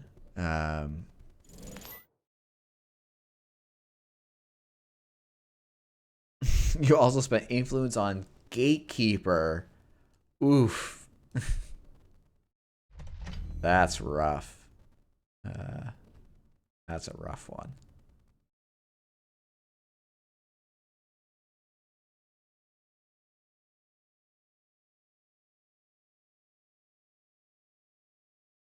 All right, so what are we looking at here? Beanstalk royalties. Beanstalk pulling its weight here, getting us getting Tection through the econ doldrums. Install a card protecting server 3. We can just see that card goes in server 3. Sorry, Jess. The chat should now be scrolling again. I've been doing a couple of trying to keep like 6 different windows open because that's just how my brain goes, I guess.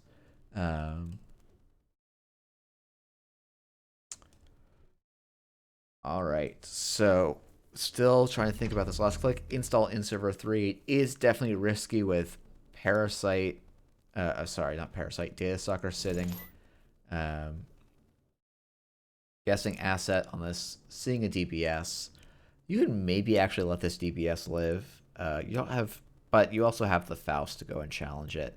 At some point, you also are looking for that counter surveillance to close out the game. I'm a little surprised by this run.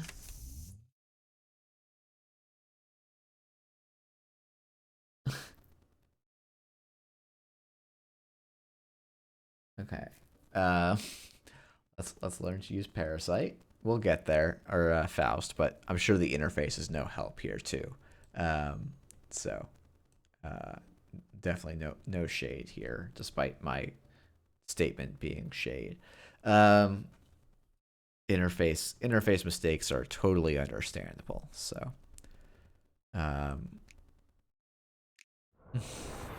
hey Phil, thanks for stopping by. So it's a quiet night. We had 6 people at the start. One person was playing from Germany, I think. I don't know why they were playing from Germany.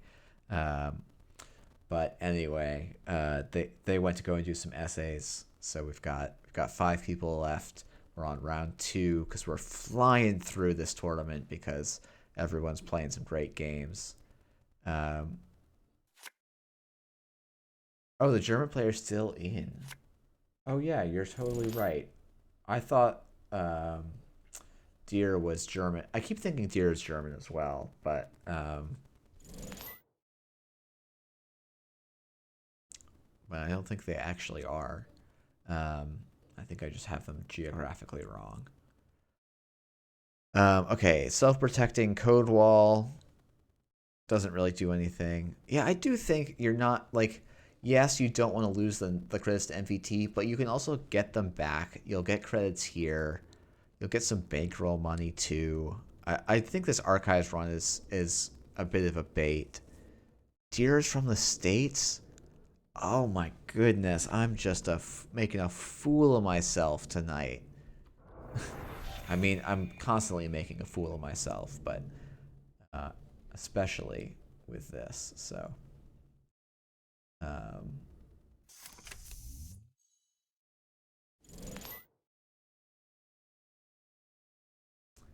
All right.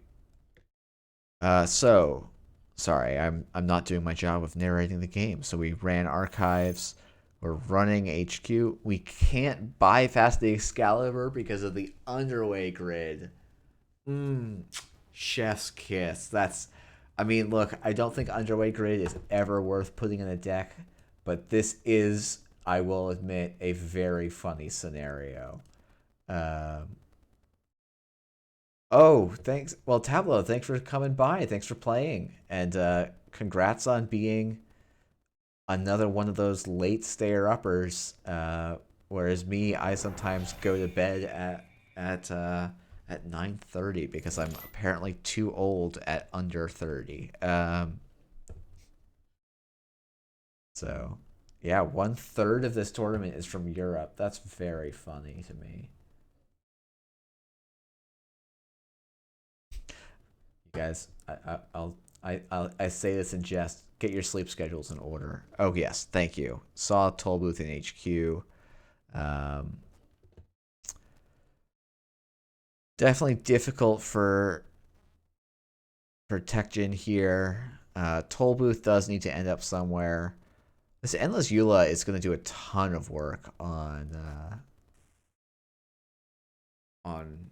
R&D. Though KS Juggler does have enough to start ignoring it. Um, you're saying my insight on Corp you should have built down what my my insight on the Corp I should have built went down the drain after being X hours awake, unable to do math at this point. I mean, I'm impressed you're able to play Netrunner at all. I don't know that I could. Um, oh yes, yes. Vale did win the Northeast Regionals. Yes, they were. Yeah, at PAX Unplugged. That was I was a small tournament, but it's still that does definitely put geolocate them a little bit. Um, so yeah, I would have loved to go to that event. It was just like super COVID spike in the US at that time. Um, okay, we're installing. We're like a credit short of just winning, right? I'm assuming that was a misclick.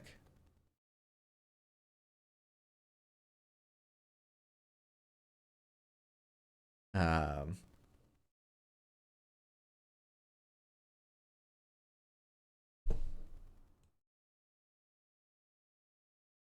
as a TO, I would say yes.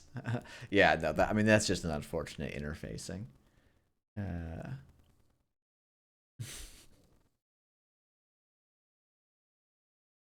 all right. Psycho for zero. Yeah, you psycho for zero, and then you psycho for zero again. Um, Once again, they messed this interface up. Um, it's okay though. I mean, the interface for psychographics is a little bit odd. Um,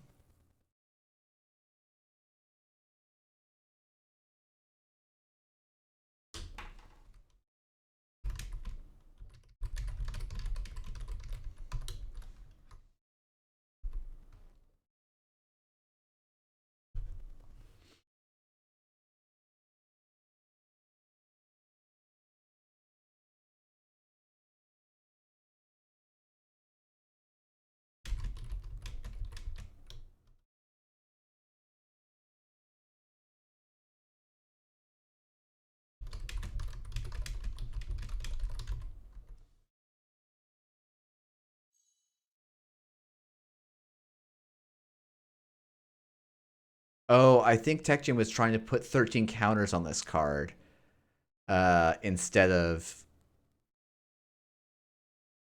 um,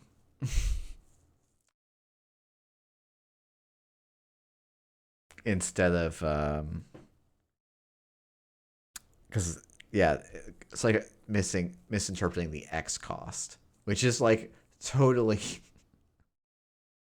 totally thing that happens, and then of course having it. It's always when you need to type in front of other people that okay, there we go, there we go. Now if this is a Beal, they should probably have only placed 7. Um,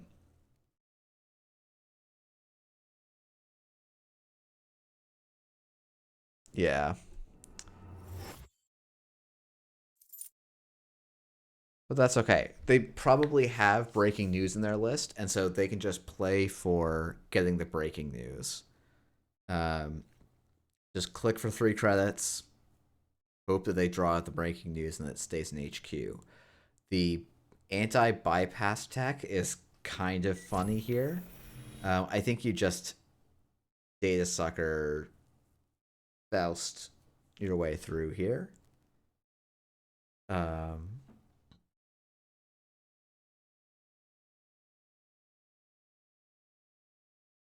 yeah, being 1 credit short. I mean, I think ideally that's a play where you want to just click for credits and just pray because the Beal, like you have DBS going, so you'll probably find your other Beal before the runner does. But it's, I mean, it's not, it is tricky to know when to hold them. And given that you also have breaking newses in the list, I think it's pretty reasonable.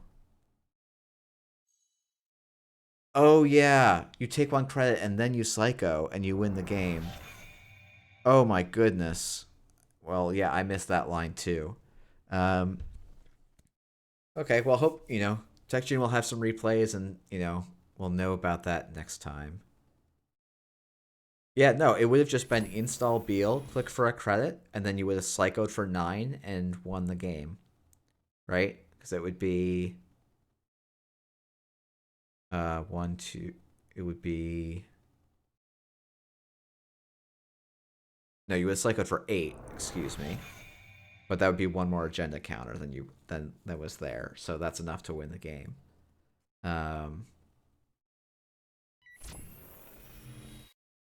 Yeah, hopefully it does still work out for Protection in the end here. Biotic Labor in HQ. It's interesting to see Biotic Laborers in CTM. It's like influence expensive, and the econ is very tricky in this format.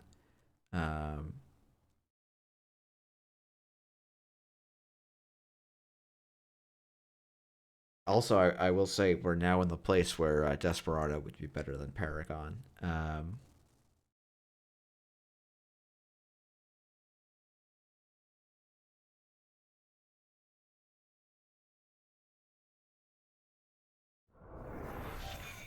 Though I guess you also have the bankrolls doing the job for you softly.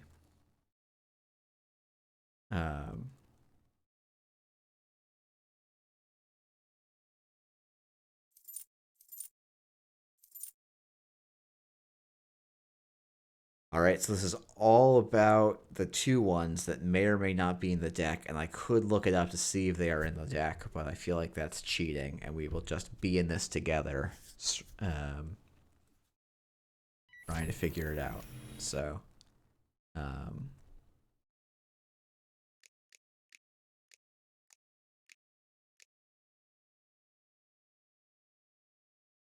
I don't think the draw has done much for them this game, but we'll see. Let's just see. Oops. This is always the thing I'm kind of curious about. Add the top. Not. We'll say to add. I think that should be the unique phrase, right? Okay, so it's been used 7 times. Migo in hand. Oh, yeah, a Mogo in hand. I can read. The Biotic play doesn't come online with just the Biotic. You'd be a few credits short. Count Siphon's really good here. It's quite challenging to land this endless, like get through this endless Eula.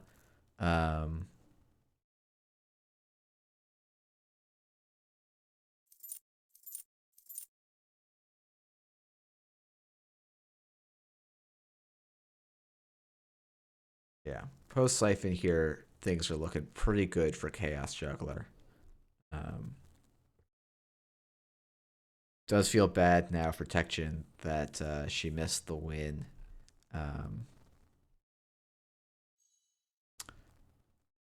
I have certainly done it. I have done it on stream. Oof. And yeah, we're just now in the total siphon lock situation. Only one more on the list, but it is probably very shortly coming. A hand. And also, you could definitely just. Oh, yeah, you've got 20 credits here. What am I talking about? Endless Eula being difficult here. You can just power through it. Um,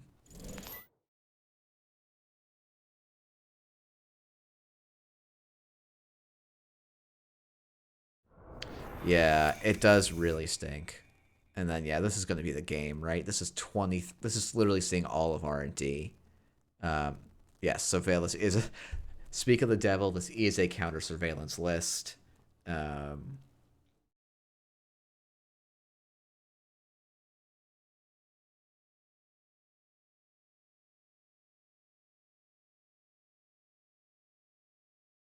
I don't. I mean, if you only have 13 cards left in the list, you should have found it anyway. Um, but we're literally going to see all but one card in R&D. It is impossible for Chaos Juggler to not win here. Um, so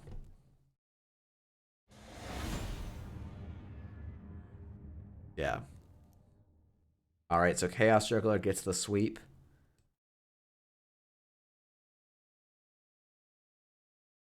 I will pair the round and then probably have to do some fixing of it. Um, so let's see what the final pairings look like. Oh yeah, it's still trying to give Chaos Juggler the bye. Um, so it should be Veil versus Chaos, and then Tableau versus Tekjin or Dunch. So I will just roll a die for that. So I should just redo all these pairings. Uh,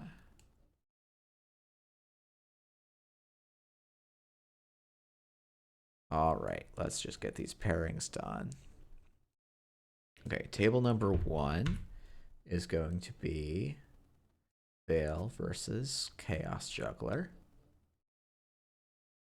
And then table 2 is going to be Tableau. And then if I roll a 1, it will be Dunch. And if I roll a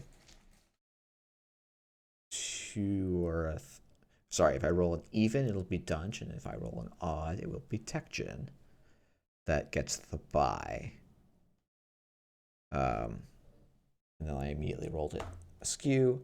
So 3 was odd, is Tech... Wait, now I've confused myself. Can someone tell me what odd meant, or I'll just do it again?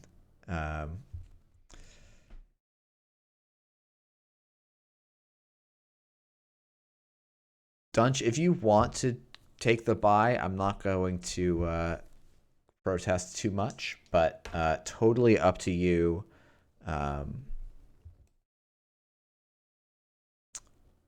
You and Tekjin have the same number of points, so it is. I'm going to do it randomly unless you want me to. Unless you want to call a night, and I'll still give you the points. Yeah. So I'm going to roll for it. Even it will be Dunch that plays. Odd it will be Tekjin that plays. So I rolled a 2. I need to write this down because apparently my brain is going.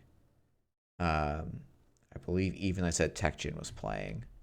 They are lower on the list. Okay, for the odd is Dunch, even is Tekjin. Dunch is on top, Tekjin is on the bottom, and that is how even odd works. I feel like I'm just blowing it though. Okay. So then table number 3 is going to be Tekjin getting the bye.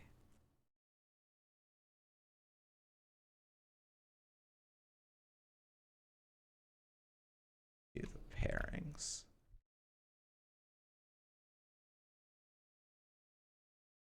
All right.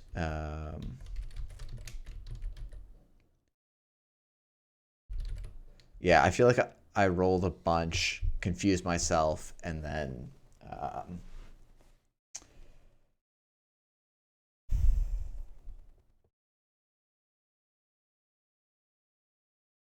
just decided to just do it one more time. I feel unfortunate because I think TechGen like won 3 rolls, but I forgot which one was which each time.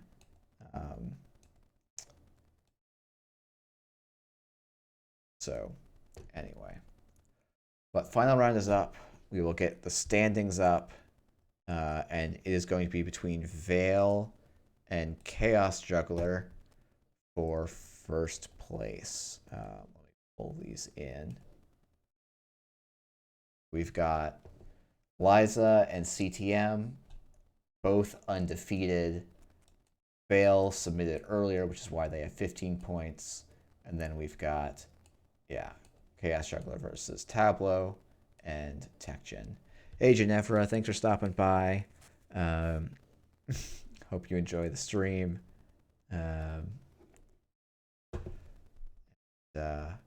Definitely recommend going back and watching the replays. You actually had that last game won if you had clicked for the credit before you played the Psycho. But well done. Both games were fantastic, and Chaos Juggler is no small opponent.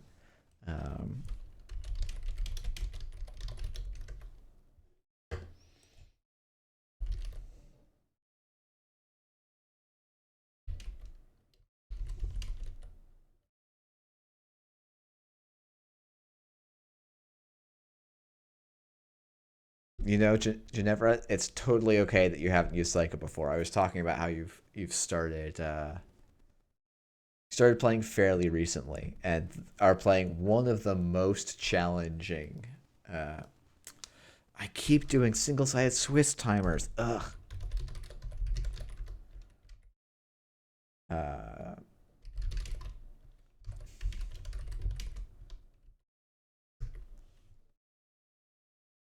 All right. Yeah, so it's a huge card pool you have to keep track of. So we're gonna see the mirror match of CTM versus Liza Talking Thunder. So both players mulliganed, lots of mulligans today, but Vale mulliganed into our turtlebacks, so hard to complain from that state. Install a new remote. Install Protecting HQ, so no siphon. Down to 4 credits. We'll see what Chaos Juggler can do here.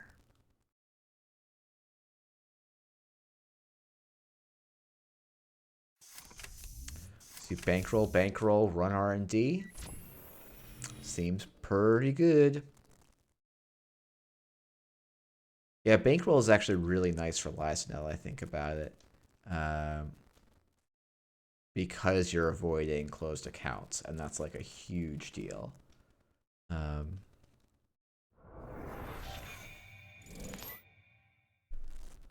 the deuces. Do you clear the tag early against CTM?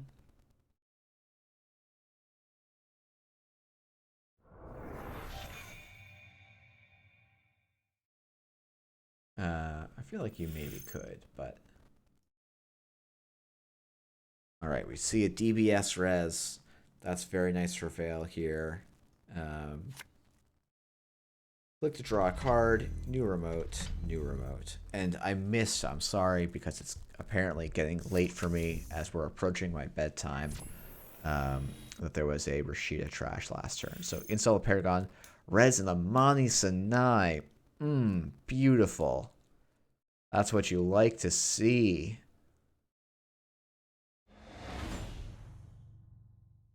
Hades from it. So what do you bounce here? I think you bounce the bankroll, right? It's actually more important for you to bounce than the Paragon, I think. The reason I say that is because Paragon's mostly giving closed accounts money. Though I guess actually they kind of have to trash the bankroll to get going. So it sort of is half... The Paragon is the better target, probably. Hades Shard getting stolen does definitely sting, though. Or Utopia Fragment, excuse me. So making a new remote, installing an ice on R&D. Chaos Jugglers grabbing their credit, or all of their credits, really. So just took the slow time. I'd be very interested to see if Vale's able to exploit the holding the bankrolls. Because that's sort of what it seems like to me this is going to come down to, because Veil's looking to get Veil's win condition here is the big psychographics. And Chaos Jugglers is going to be digging all of R&D with counter surveillance.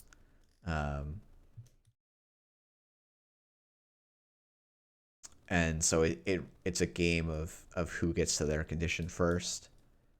Deja Vu, I think you just... Yeah, I mean, I'm assuming this is to be one influence cheaper than counter surveillance. Because there was some kind of influence problem in deck construction, because the issue with the Deja Vu not being counter surveillance is that if you haven't drawn your counter surveillance yet, Deja Vu isn't counter surveillance. I guess it is a count siphon as well, which has some merit for sure. I think though, like, you're so much, you want to be so much about landing that counter surveillance, you don't really need to bother doing too many other things. That might be me being like overly critical of a deck that has gone undefeated on the day. So, you know, it's probably good practice to ignore me most of the time. Yep, Faust is back out. We don't have the Data Sucker, so we do have to spend 2 cards to break this Wall of Static, but that's probably, you know, for an account siphon, that's pretty reasonable.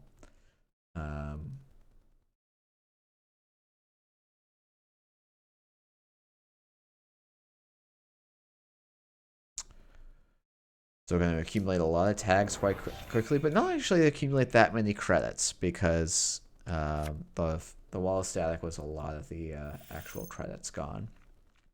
A Rashida sneaks by. That's a huge deal. I'm actually surprised that people did not put kill tech in their decks, because I feel like NEH with some kill options like could have cleaned house in this pool, because people aren't finding their Plascretes in time. Installing 2 cards and then icing up all of the centrals. Only 5 credits, so it's hard for me to plausibly believe that all of the centrals are very safe here. But all right, here comes another account siphon. Yeah, I mean, it's very plausible that one of these are agendas that are out naked. Yeah, 2 cards again to land an account siphon. Veil is rezzing the pad campaign to duck some of that, but Chaos Juggler will probably go and just trash that pad campaign. Yeah, Faust is quite hungry. That is definitely true. Let's see. Yeah, so trashing the turtlebacks I think makes a lot of sense, and you'll probably also trash the pad campaign. Yeah, seems pretty reasonable to me. And you've got all the credits you could use. Oh, it's another Rashida. Whoa. Crazy. That's very nice for Veil. That's potentially game winning. Not potentially game winning, but it keeps Veil in the game here. I mean, there wasn't really enough clicks to do all that checking, I think. So it's tricky for sure.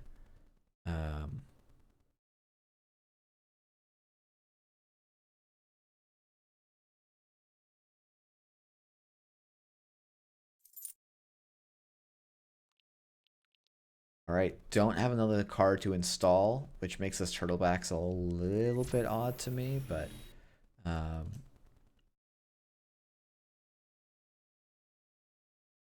just if you're gonna argue to me that we should be playing Paragon over Desperado, you probably also don't want to mention Doppelganger, which would not be the best card here.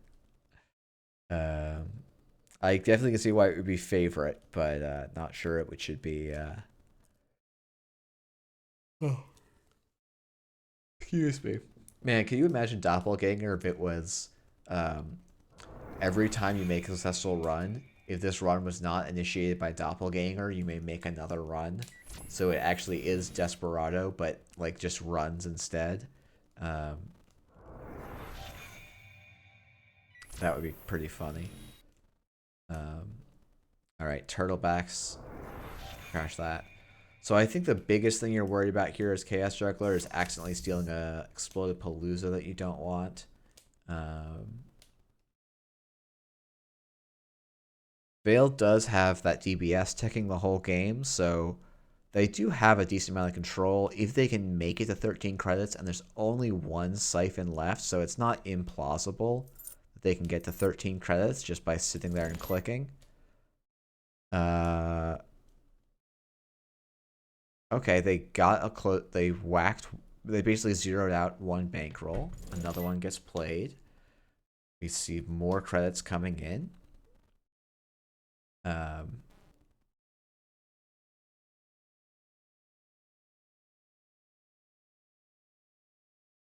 You see a Yogg and a Fem going.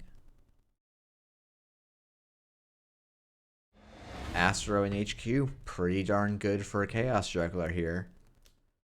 Trace 3, 1 link. Probably gets paid into. Yeah. And we're going to draw a card because Chaos Juggler has to end every turn with 5 cards in hand here, at least until they see other influence spent. We haven't seen a Jeeves yet.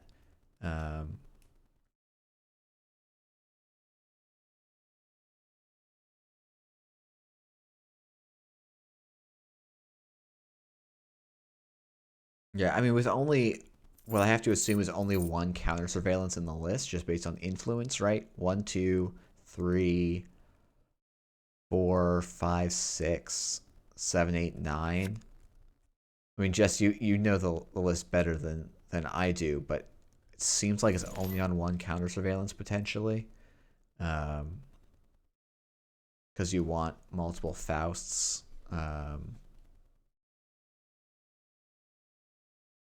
Oh, excuse me.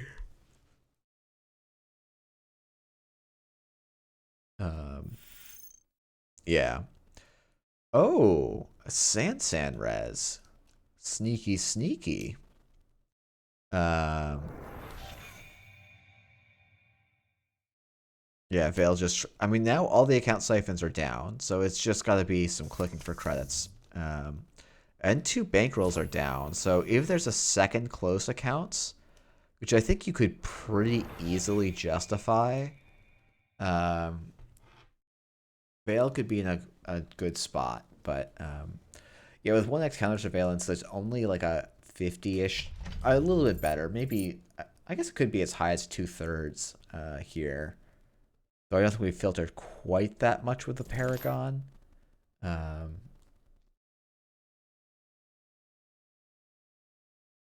I actually think playing this exclusive party is I guess the second one makes the first one almost worth it.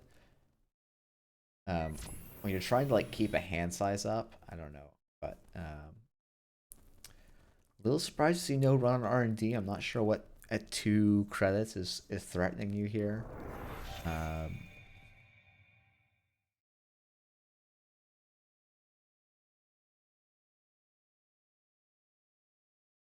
Yeah, I don't really get it either, Jess.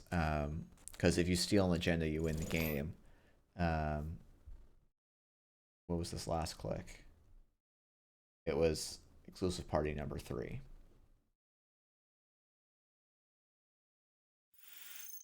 Okay, we see a Jeeves.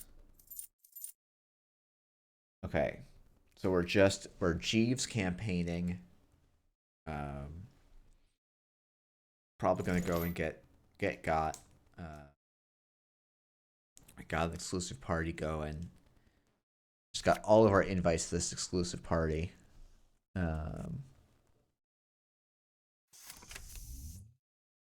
This art definitely makes me think it was probably repurposed. And here comes the counter surveillance for 16. And that should be the game.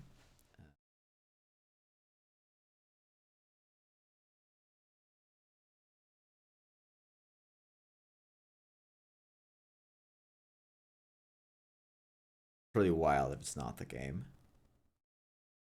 There it is. Yeah. No, it's definitely true, Jess. Once you see the G's rezzed, you there can't really be a Scorch in CTM. Actually, you know that there can't be. Especially when you've seen a Jeeves and a Turtlebacks. That's where all the influence went. Um, yeah. So if Chaos Juggler can win the Corp game, then they win the whole thing. And if not, Vale wins it by essentially early submission. Um, so it's going to come down to this final game.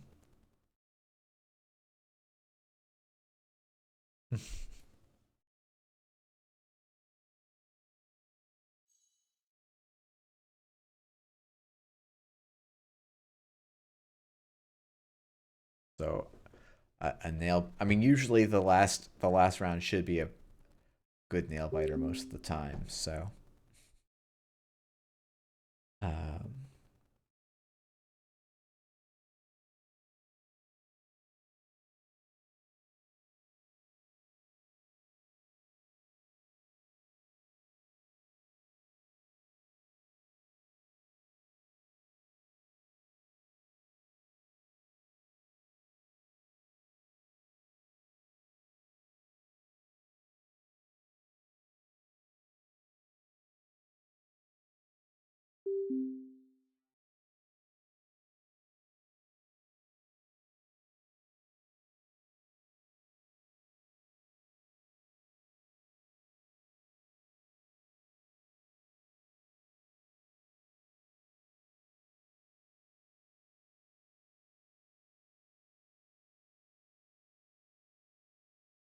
all right. I forgot that Chaos Juggler wasn't on CTM. They are actually on NEH, but also not kill NEH, like a fast advance NEH. Um, is interesting. I'm so surprised that no one went with kill. There's a lot of anti-kill tech. Um, but it also seems like people aren't finding it in time a lot of the cases, and like make them run really accurately. So I don't know.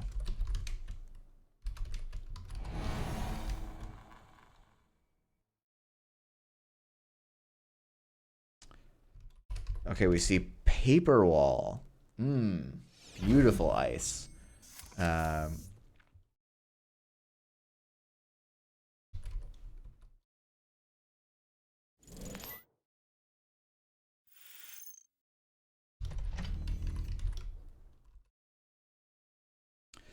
all right, we see the Turtlebacks res. We install a card in server 2, drawing a card here for Chaos Juggler, and then trash the Rogue Trading, which I think makes a ton of sense. Okay, we're going to special order to add Corroder. We're going to run HQ. We're going to hot pursuit HQ, even better here. You definitely want the bankroll soon. See a Malia Zolokia. Uh, really should be in a kill deck. We didn't miss that there was no kill in this list last time, right? Oh no, it's just because it's the best HB card you can run. Oh, it also does it blank counter surveillance? Is that the idea? Installed non-virtual resource. Okay, that is the idea. We see a sports hopper. But, again, here, if there's 2 Scorch Earths, game's over.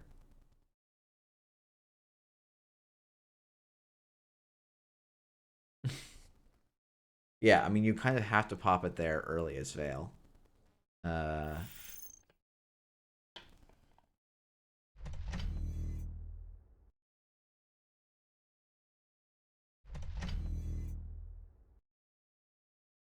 So when you see the Jeeves res, you know there's at least 6 influence spent there, at least another 3 influence spent there.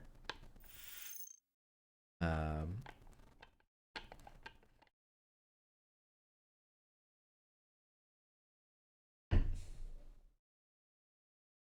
yeah, failed thing. I presume you're not running Scorch, but I'd be too embarrassed to die like that on stream. 17 influence. Yeah, so if you're spending 2, right, that would be 8. You have 9 influence left over, which could be the 3 turtlebacks and the 6 HB influence you need to spend. So I think there's an Eli available. Not 100% sure that that's true, though.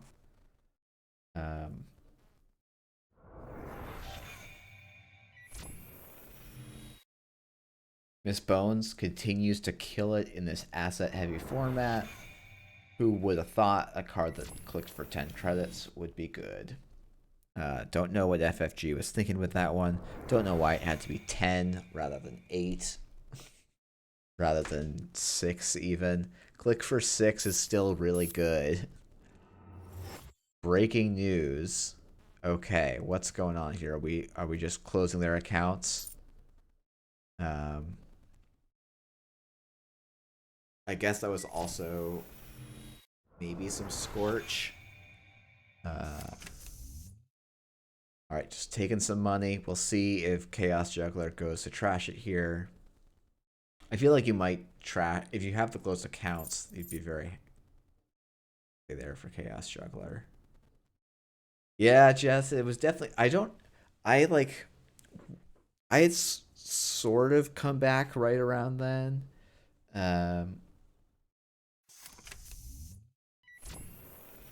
But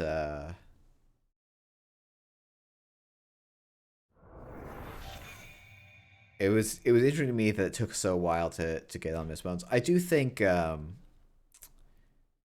do you call it? Some of it was that Kroom was not in a good space, and then Ashes like just completely made Criminal insane. Like they got 3 just absolutely overpowered cards or I guess this is a Nisei stream, so I shouldn't say absolutely overpowered, but they got potentially quite strong over the curve cards in the form of Bravado, Boomerang, and the Class Act. And that made Krim immensely better. And then Rozeki also made Krim a lot better. And so suddenly Miss Bones becomes tech for the worst matchups you would have in an otherwise really good deck. And yeah, we see the Mother Goddess. So we've seen it a bunch. This is the first time we've seen it, I believe, resed on the day. And it is a very hefty res cost, but it is a real pain to break and makes the paper walls make a ton of sense. I have not read the Mother Goddess alt text in a very long time.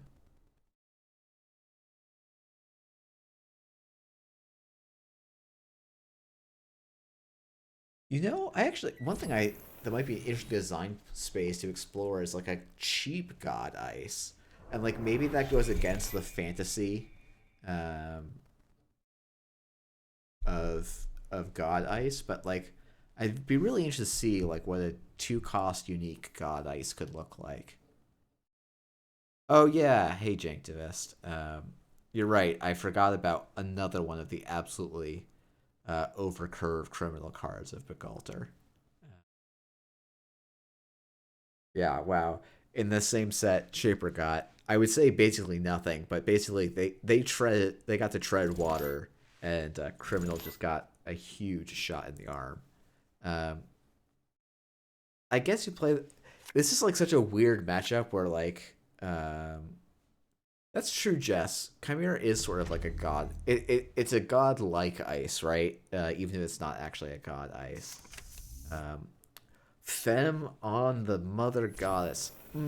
That's beautiful. Can't wait to see what's in hand. This is a lot more Fem than I would have thought I've seen. So we see a psychographics in hand. Right, we're going. Oh, Swillapalooza is something that, I think Vale would rather not steal if they could. Um, Especially now that there's a Psycho in hand. But I think you just probably run HQ a third time here. It's This is the power of Desperado. It costs nothing. Um, so accessing an unseen card in R&D. Yeah, Vale definitely needs to get their counter surveillance fairly soon because they are going to get shut down at some point or get their econ closed out on them. Uh,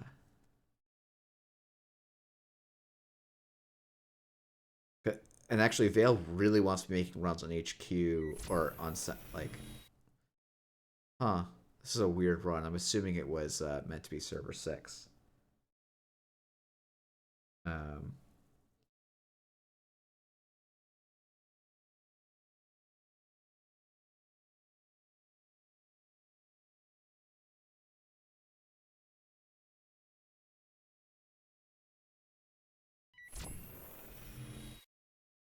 okay, yep. The run on HQ also makes sense. Oh, there was a Beal that was drawn late in the turn. Oh, that's brutal for Chaos Juggler. That was one of their big ways to get away with the win here. Um, because Vale will eventually get to a number of tags relatively close to the number of credits that they have on uh, Bankroll.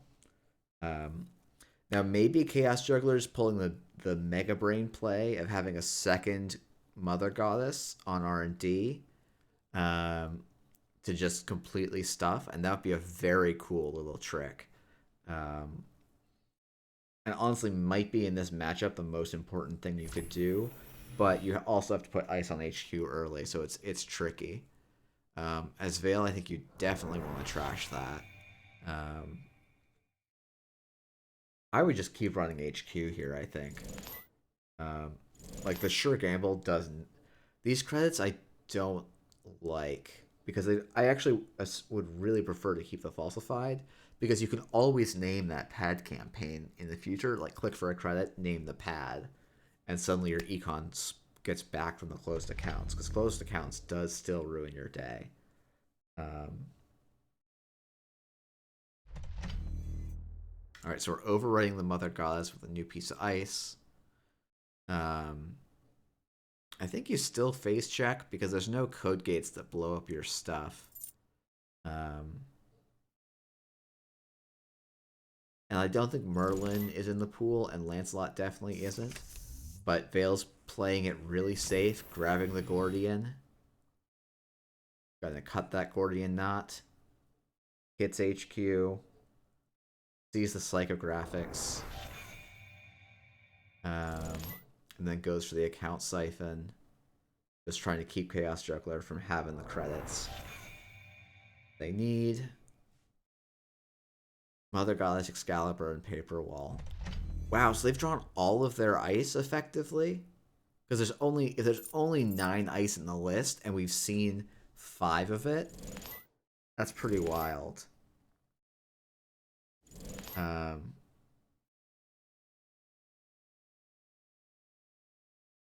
I think you run HQ here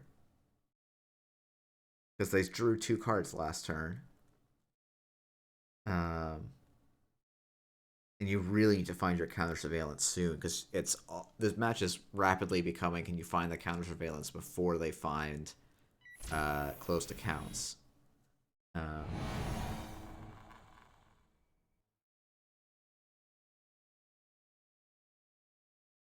Ooh, it's the Astro.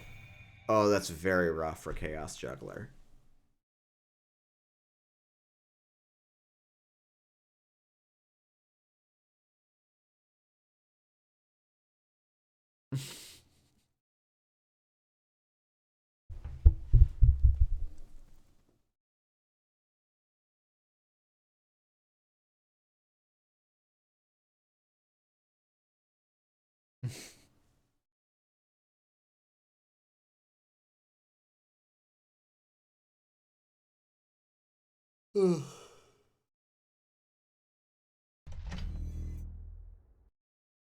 not resing the turtlebacks. I'm assuming they meant to res the turtlebacks, but maybe they didn't.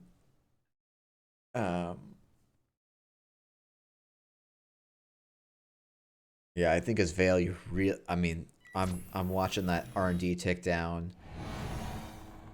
Yeah, here's where the Excalibur hits is a big deal. Psychographics. Yeah, because you don't have enough credits now to do your counter surveillance, so you really need to hope that the cards drop. But even if it is, it's not trivial from there. I think Vale's doing the right thing of just drawing. Because you need to be ready to go in a turn or two. Oh yeah, stall the Sports Hopper. You can trade 3 credits for 3 cards. You definitely do it later in the turn, in case there is a Scorch. I don't know that I actually like installing that Miss Bones.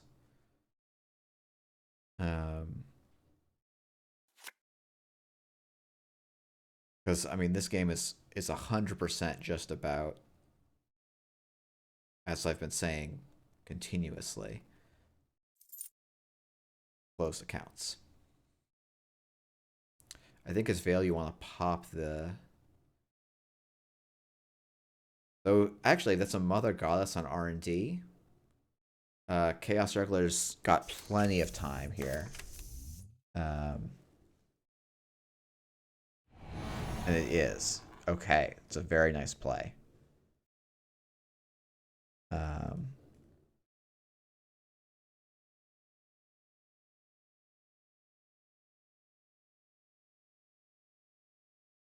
So now Vale has to go and find their second counter surveillance if they want to do any damage.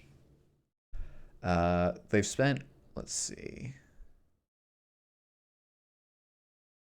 Wait, they have a trick here? What could their trick possibly be?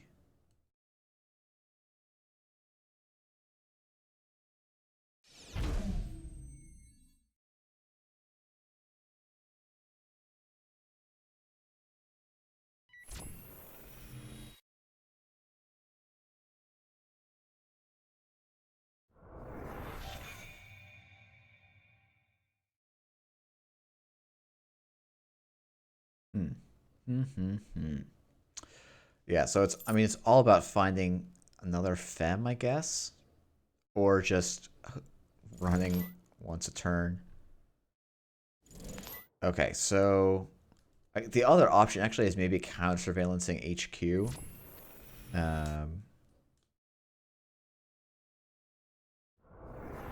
Surprised even with a Bones out, no trash here. I think most of these cards are known.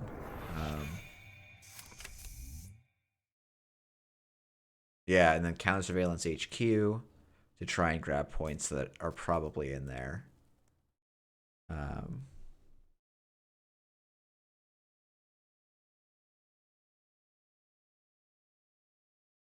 Okay, Chaos Juggler's given the GG, paying 15 credits to access a couple of cards, and there's the Explodapalooza in HQ, Pad Campaign, Archive Memories, Psychographics.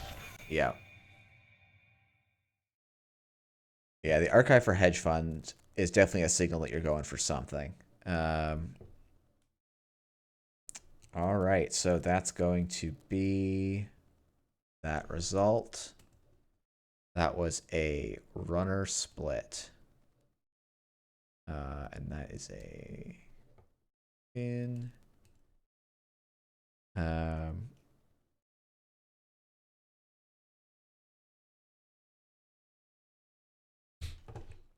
Yeah, this is seeming like a pretty persistent problem. With somehow we keep drawing counter surveillance and Liza, and I honestly think some of it is the way that Lost Geek is disallowing things. So you basically alternate. You're more likely to alternate having these 2 cards in the same set now because they got drawn together once. But anyway, so Vale is going to walk away as the champion here because they are one game ahead and tied with Chaos Juggler. So let's go check in on the last game. Oh, the other game is done, it looks like. So that's going to be the whole tournament. It was a corpse split, which is, I think, the only one. So that will... Round 4. Dings. 1, 2, 3. Yeah, that's enough. That's the right number of games. All right.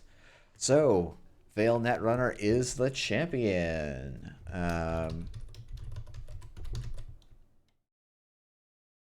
Congrats, Vale. Yeah, that was a very exciting finish of a game. Those were solid games. I was surprised, despite how lopsided the results are, how actually exciting all of the games were. So I hope everyone else enjoyed. It is not actually that late for me, but apparently, my late. I'm just getting old. So I hope everyone had a nice time with Ram. I think the next one in 2 weeks is going to be similarly aimed at Australian time zones, though I might be wrong about that. I